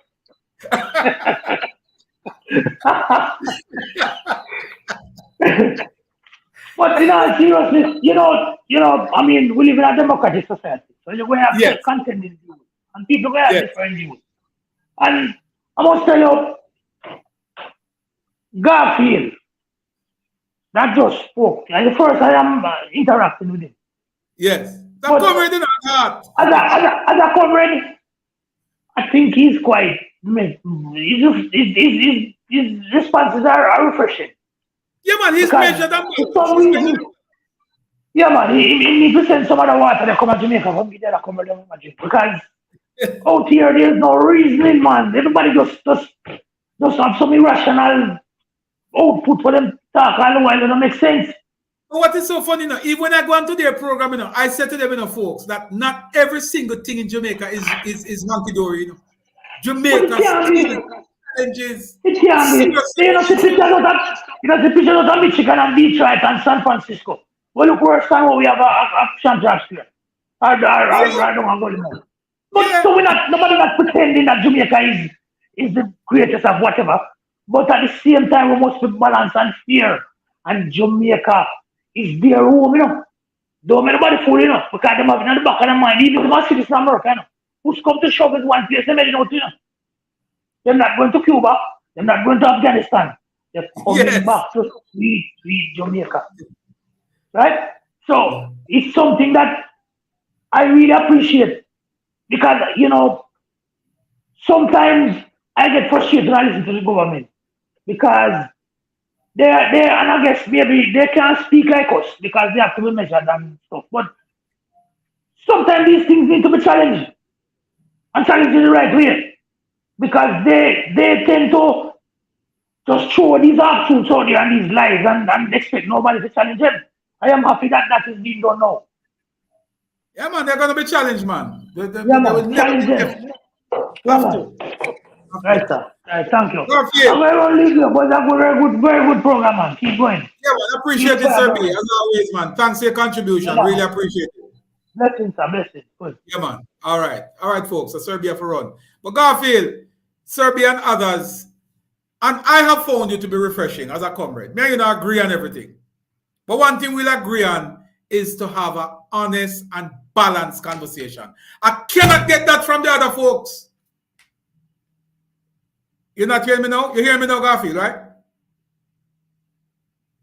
You need to unmute your mic because everybody... Mikey Brown, you hearing me? Chuck Finley, you hearing me? Hearing you. Yeah, Garfield, is your mic, man, because everybody else is hearing me. Chopper, to go back to something that was said earlier. Yes. About the announcement of the dying in their sleep. The leader of the opposition actually sent condolences to her because she died in her sleep. That's where I heard it. Well, like I said to you before, there was no official police report that I know of that said she died in her sleep. Garfield, are you able to hear us now? You're on mute. You know that, right? Yes, I am. Mm-hmm. Okay, good. Now, I was saying to you, Garfield, that a lot of the members here find your reasoning to be fair to some extent and balanced. And I was saying to you that part of the difficulty I face with people over on the Make We Talk program is that I don't get any level of balance in their conversation. And I find that to be disturbing and I find it difficult. But Chopper, but I don't speak for the Make We Talk program. I speak for God. I know you don't. Let us be clear on that. No, but one thing we have to be clear on that we are all Jamaicans. Yes, we are all Jamaicans. That's what we have in common. Yes, we are all Jamaicans, and we should. Garfield, yes, sir. Can I leave this program? And can I tell my friend them? Say Garfield Reid has distanced himself from the position of Rattigan and others. No, what I want you to leave this program with and tell a friend them that whenever they want to talk about life insurance, they have to read a call. Because Garfield Reid have one agenda is to provide the people in the state of Florida. And if you have an access to the United States, to the soil, and have a US visa, I can provide a life insurance with living benefit if you come to the United States. Now, Garfield Reed is not a part of no organization. Garfield Reed stands alone, and Garfield Reed represents himself.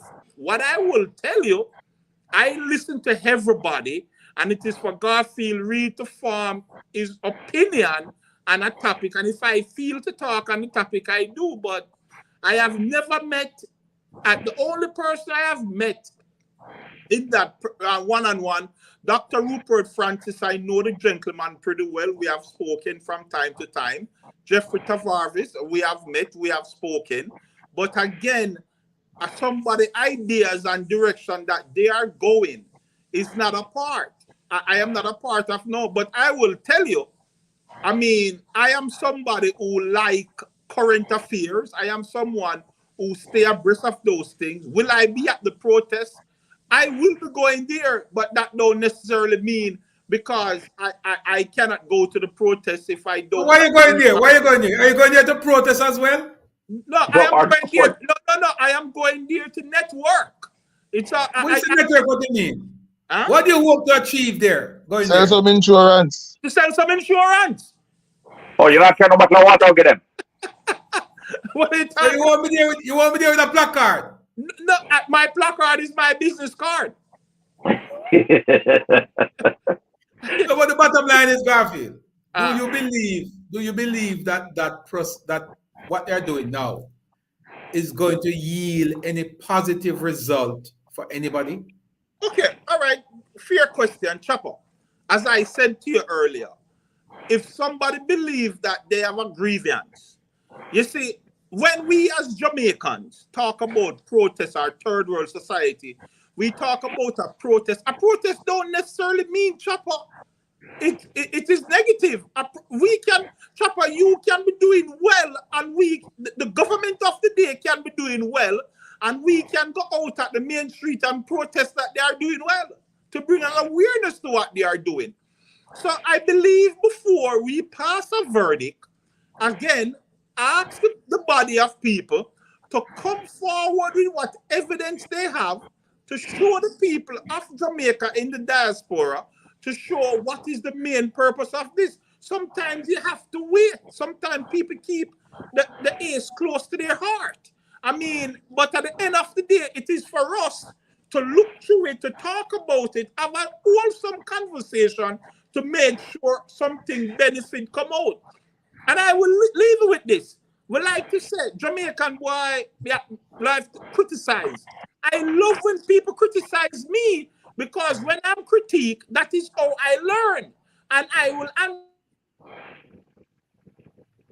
It encourages better as well. I will ask Garfield there for a moment. But folks, look, I am not giving them any more free. I wanted to ask Garfield something. Because Garfield said earlier that the only reason why the PM turned down his increase is because of the public outcry. But he did not also say the same as the opposition leader. If there wasn't a public outcry, would the opposition leader give 1 month of his to charity? Only 1 month. He's getting his food salary now. Yes, just 1 month he gave away. 1 dege month. And then when people stop talking about it, he start keep it. The Prime Minister still has not taken one. Right? So Garfield said that the Prime Minister only turned it down because of public outcry. Does he believe the same of the opposition leader? That's a very good question. But unfortunately, we have lost him. We don't know if he'll be back, man. He's probably just getting an insurance call. But you know, I reason with Garfield on more than one occasion. I think he's no, Chopper. There's something that came up earlier as well, Chopper, that I really want to stay in on. When the conversation was about what went on in the 90s, when 2 Jamaican-owned banks, the only 2 Jamaican-owned banks that was in our financial landscape, were deliberately destroyed.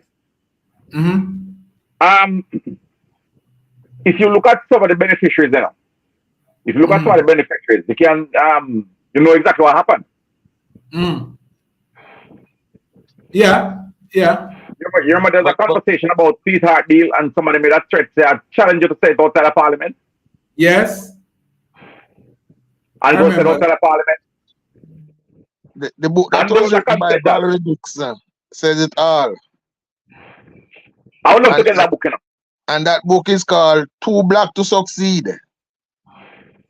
The story of the FinSac victim. That was personal. That was personal story of what she and her family went through with FinSac. So for those people who are on TikTok every night saying that, oh, FinSac was a good thing, talk to those people. Talk to the people whose family commit suicide. Talk to the man who borrowed 9 million, pay back 40 and still owe 160. Find out from him if FinSac was something good. No, but you see, the people that say FinSac was something good, are those who are who benefited, are probably close to who benefited. Because these are comrades who are trying to put a spin on things. These are not the people who are saying it every night on TikTok are not rich people. Those are people who can't find a job, so then they on TikTok and beg tops and roses. But they're saying they're putting an agenda. As you say, they're used to half truths and innuendos. So they just say things. It doesn't have any facts. They don't have people in their space that is willing to challenge them. If I go on and I say, explain that, them cut you off. Because they don't want to be challenged. That it is downright propaganda. Yes. Because recently I saw a video with the opposition leader talking about $15 billion that went missing from Jamalco. I've not heard that anywhere else. And I'm thinking that, why don't he be a whistleblower? Call out who take it. Because they have no whistle to blow, Michael Brown. But as I say, they do not believe in facts. They believe in just putting things out there. And it is said once, somebody is going to repeat it, and that's what they do. So facts have no meaning to them. Truth have no meaning to them. They just want to.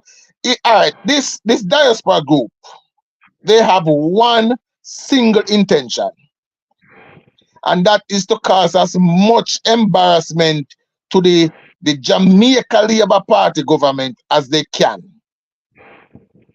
That is the ultimate goal of their issues. As Garfield said, majority of the crimes that take place in Jamaica cause from guns that are shipped from the US.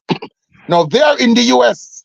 How about taking an active part in trying to curb the shipment of gun going to Jamaica? But Chuck, remember that the government of Jamaica had asked the US on more than one occasion to assist them, to assist Jamaica with the fight against those guns. Why Rattigan and others didn't take that fight to the US?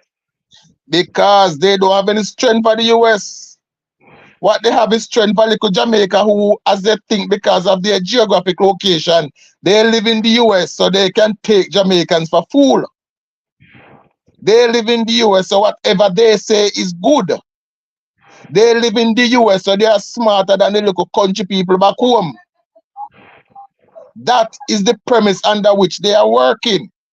And that is why they sit on a nightly basis on a PMP forum with all PMP members and they spew lies with nobody there to challenge them. And that's what they do on a nightly basis. Who is like to challenge them? They let them on the program, you know. They will let, that's what I said. No one on that, and whatever they are doing, we challenge them. And that's what they do. They sit there every night they are on. That's why I agree with Mr. Brown that probably most of them work at Walmart. But every night they're on the internet and they're sitting there and they're spewing lies, they're making innuendos, they're giving out misinformation with no pushback. And that is what they do. They sit there every night. These people are people who have axe to grind. Rattigan has been upset because he was not chosen as Jamaican Police Commissioner. That is why he's bitter with the government, because he think one day he wake up and say, oh, let me go back home, go run the police force. And it doesn't happen. And that's why he's bitter. I don't know if the PMP promised him the position, why he's working so hard. Right? But these people are saying that corruption is at a high in Jamaica. Where? In the past 8 years, we have 2 incidents, and they have both been dealt with. Speedily. 2 incidents with members of the cabinet that was name was called, and they have both been dealt with. 2. Quickly, yeah. They were dealt with quickly. They were dealt with quickly. Right? But yet, as according to them, corruption is rampant. I always tell people that corruption is always what you don't like, what you don't know, and what you can't manipulate. Uh-huh. You know? Because even the average man out there now, I was on at a particular spot one day, and somebody who knew my political affiliation, you know, started a conversation. I won't say argument, a conversation. And I was talking about corruption, and I asked him, what is that you call corruption? Why you say, he mentioned a particular member of parliament, you know, them corrupt. I said, why would you say that? What him do? I was shocked out of my wits when the man pointed to a pothole out in the road. The pothole no fix. That is corrupt. That is corrupt. Well, I will tell you this. I work with a comrade for years. And for the past 6 years, he might tell me every day, say, Andrew Holness is corrupt. And one day I say, sit down, make we talk. Tell me why you thinking corrupt. And you know when tell me? He might go check and come back. So all the years he might tell me saying corrupt. I just somebody tell him to say so. Somebody tell him to say. He had no personal feeling on it. So the one day he's challenging couldn't answer. He say, let me go check and come back and tell you. It's the same thing with that guy, you know, and Donald Tapia. And I mean, Tapia was so it really hit him so hard that he decided to review the contribution that was made to his organization. Because they knew different. They knew different than what he was telling them. Yeah. Right? So when he was going there secretly to tell them that the government, and people don't understand that, you know, that when you make a statement that says the government is corrupt, when if you say there's probably somebody in there you think is corrupt, is different, you know. But when you say the government is corrupt, that is an indictment on Jamaica. Yeah, what it can do, you know, it can delegitimize the government. Yes, and that's what he did. He went to Jamaica's biggest partner and says the government of Jamaica is corrupt. That's what he did. And the ambassador at the time, who had information to the contrary, was shocked and came out publicly and called him out on it. Yes. I remember because it's not the first they have done it, but it's the first that they were called out publicly for doing it. It's not the first they have done it. They've done it before when they go sit down in these meetings and they spread lies. But it's the first time one of them were called out publicly for doing it. You know, I had the privilege of listening to the same set of people that planned the protest for when? January 26th? Mm-hmm. Sometime next week, I'm saying. Yes, and one of the reasons that they gave why it is so close to their heart is because of the amount of money that they're sending to Jamaica. They're sending to their families. And I question that. You know, because it's not like they're giving a grant to the government or giving the government money that's going to go to the government. To their families. Exactly. So, if that's the case, are they then admitting that by sending money, their family members are corrupt and are using the money they're sending for corruption? Is that what they are then admitting to? I believe that what they should do is sanction who they are sending the money to. If it's them corrupt. That will be what they are admitting to. that we are sending the money to corrupt individuals in Jamaica. They are not sending the money to the government. Right? But these people, they are PMP, they mean the Jamaica no good. They rather see PMP in power at all costs. I remember I was told one day that, oh, Bruce Golden is fixing the country, but he's doing it too fast. Right? So, You know, but these somebody people, admitted to me. they are PMP Somebody first. They are admitted to me. comrade first.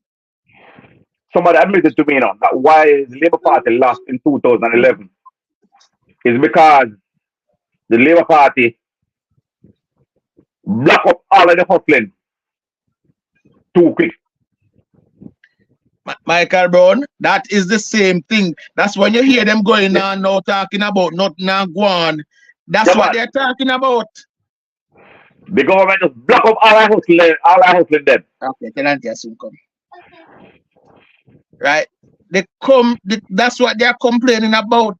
The lack of hustling. Right? The lack so they can't go down a wharf, go collect your money if you do something illegal. The fact that they can't go depot, go collect your money if you do something illegal. Every care you can't get it. Listen to me, Michael Brown, I'm telling you this. Jamaican want what would I call first world service with a third world mentality. So you see when you have a government who say let us do things this way, no, they don't want that. They don't want to do it a certain way. They want to be served one way while they're acting another way. As I mentioned that, my mind goes back to the debacle the other day. And how they castigate and demean the Speaker of the House because he sought advice from the Attorney General. And I think how they were heckling her and wanted her to reveal what the Attorney General response was. I think that was very, very inappropriate. But Michael Brown, that because majority of these people don't know the job of the Attorney General. Exactly. The job of the Attorney General is the lawyer for the government. For the government. Yes. Yes. The Attorney General is the lawyer for the government. And discourse between lawyer and client is not normally disclosed. All right. No. But let me put it this way. The Speaker went ahead and made some changes to how things are done. That when I look at it, it's bringing more transparency, you know. But Michael Brown, there was an exchange between the Speaker and Angela Brown Burke, where she stand up in Parliament and asked about illicit sex, and the Speaker said, remove that because there's nothing official in this house that mention any illicit sex. And people are saying, oh, shut them dictator. But there's nothing in the house. Illicit sex is a PMP talking point. There's nothing in Parliament that mention an illicit sex. So when you rise in Parliament and you mention that and the Speaker said, no, strike that from the record. What is wrong with that? But Mala who spoke to it the other day, Malo spoke to it the other day because there were the claim was that there's 34 people or 32 that's being investigated. That is being investigated. And 6 are parliamentarians. That is not even 25% now. Right. But another thing with that, though, Michael Brown, is that the leader of the opposition now take to the public platform and says Andrew must reveal who they are because Andrew know, and he, Mark Gordon, know that Andrew know. Now, Andrew don't know who is under investigation. What information is the Integrity Commission giving into Mark Gordon that he think that Andrew Warnes is getting the same information? Well, Mark Gordon said he canvassed everybody on his side, and everybody said, you know. Of course, and they're also honest. Man. They're also honest. And bear in mind that there's a man over there that has Mark Golding's blessing that actually barred the Integrity Commission, when it was the Contractor General, from having a report tabled in Parliament Uh-huh. They don't remember that. No, I see that they don't remember. I said it before that these people have gotten so arrogant over the years that they think that certain rules and laws don't apply to them. That is why, as I said before, that is why after forcing Bruce Golding to have 5 by-election in between 2007 and 2012 because of the dual city issue, they 2 years after that put up a man without a Jamaican passport to run in a by-election. Was You remember Jamaican? that? You remember Wasn't Shane even Alexis? Jamaican. Yes, he wasn't even Jamaican. All right.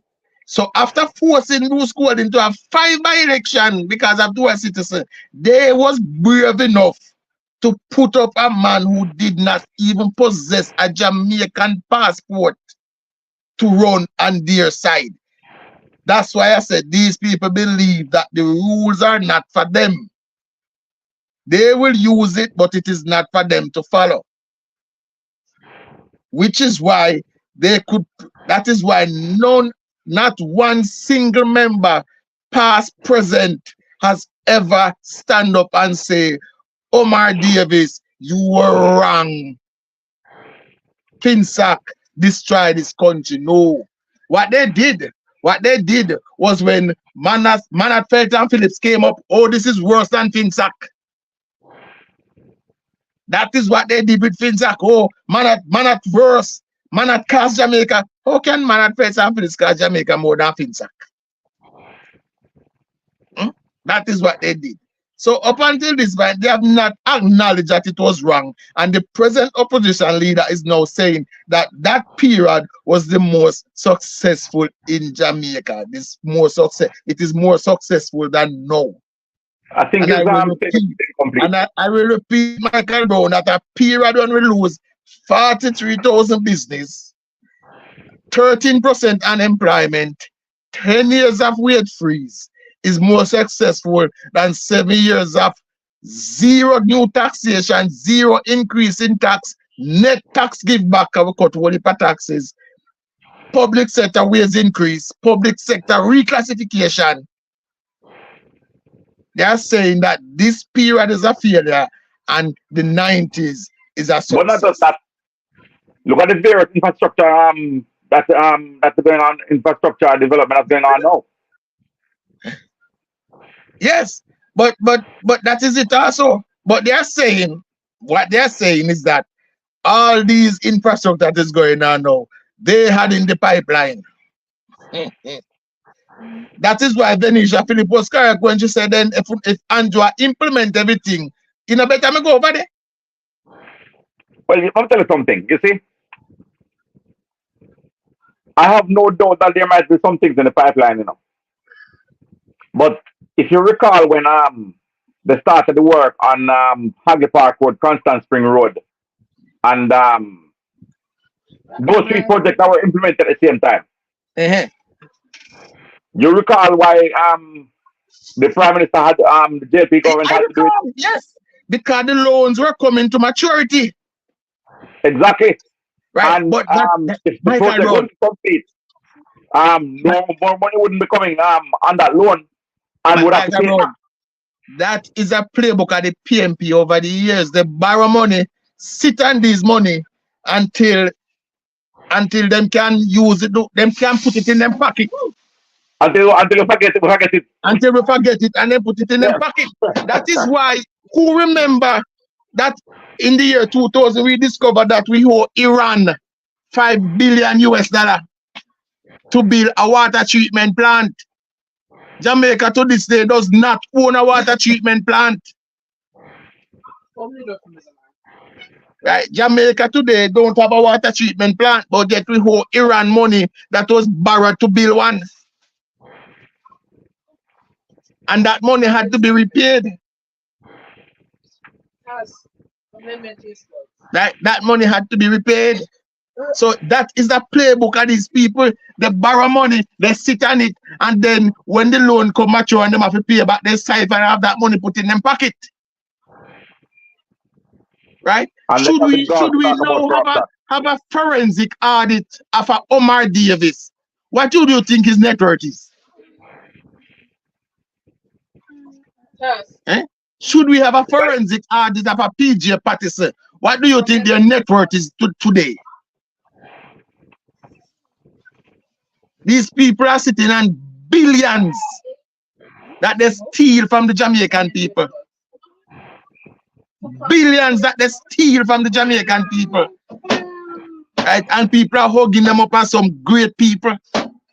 I said this recently. The CEO of NCB that resigned recently and is now being paid probably now $7 billion. I said that in any other country that man would be in jail. People ask me why. I say when NCB was sold for pennies of what it was valued, he was in charge of FinSac. Yes. He sold it to the present leader for pennies and the dollar, then resigned FinSac and went to head it. If that is not a conflict of interest, if that is not corruption, I don't know what is. So where's the Integrity Commission on these? Silent on these matter, because these matter affect their color. So you will not hear them on these matter. Right, you will not hear them on these matter. Right, but that was a blatant conflict of interest and corruption on his part. And now he's smiling, going to retirement with billions of dollars. How many people got hurt when NCB went under? How many people lose their money to NCB? And these people are now walking around in jacket and tie, pretending to be. How many people assets were sold to facilitate all of that? All right. Right. Michael Brown, these people, they mean Jamaica no good. They mean PMP ever good. As I say, they would rather be ruling the ashes than the high rise. Yeah. Right? There was a man on internet saying, oh the Prime Minister can them because he give them free road for Japan. Where's the can in it? The bus fares reduce and say people are trying to can them. Where's the can in it to reduce bus fares?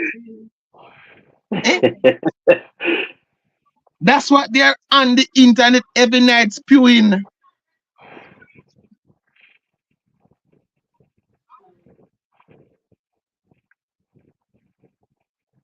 You know, I was on a WhatsApp group the other night. Sorry, not WhatsApp, it was a TikTok group.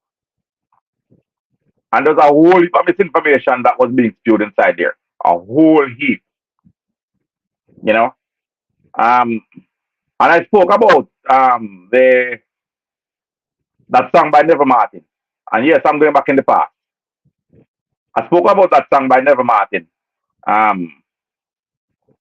The message that was produced by Clancy Eccles, where 33,000 copies of that song was produced. And the PNP bought all 33,000 copies and distributed them right across the island. It was being played on every sound system, every jukebox, everything that can play a record. Yeah. And I always hold this belief, especially since I found some information that these things were all false. They were false. The things that was credited to Michael Manley actually happened before Michael Manley became Prime Minister. You know, a whole lot of them before Michael Manley became Prime Minister. And you have to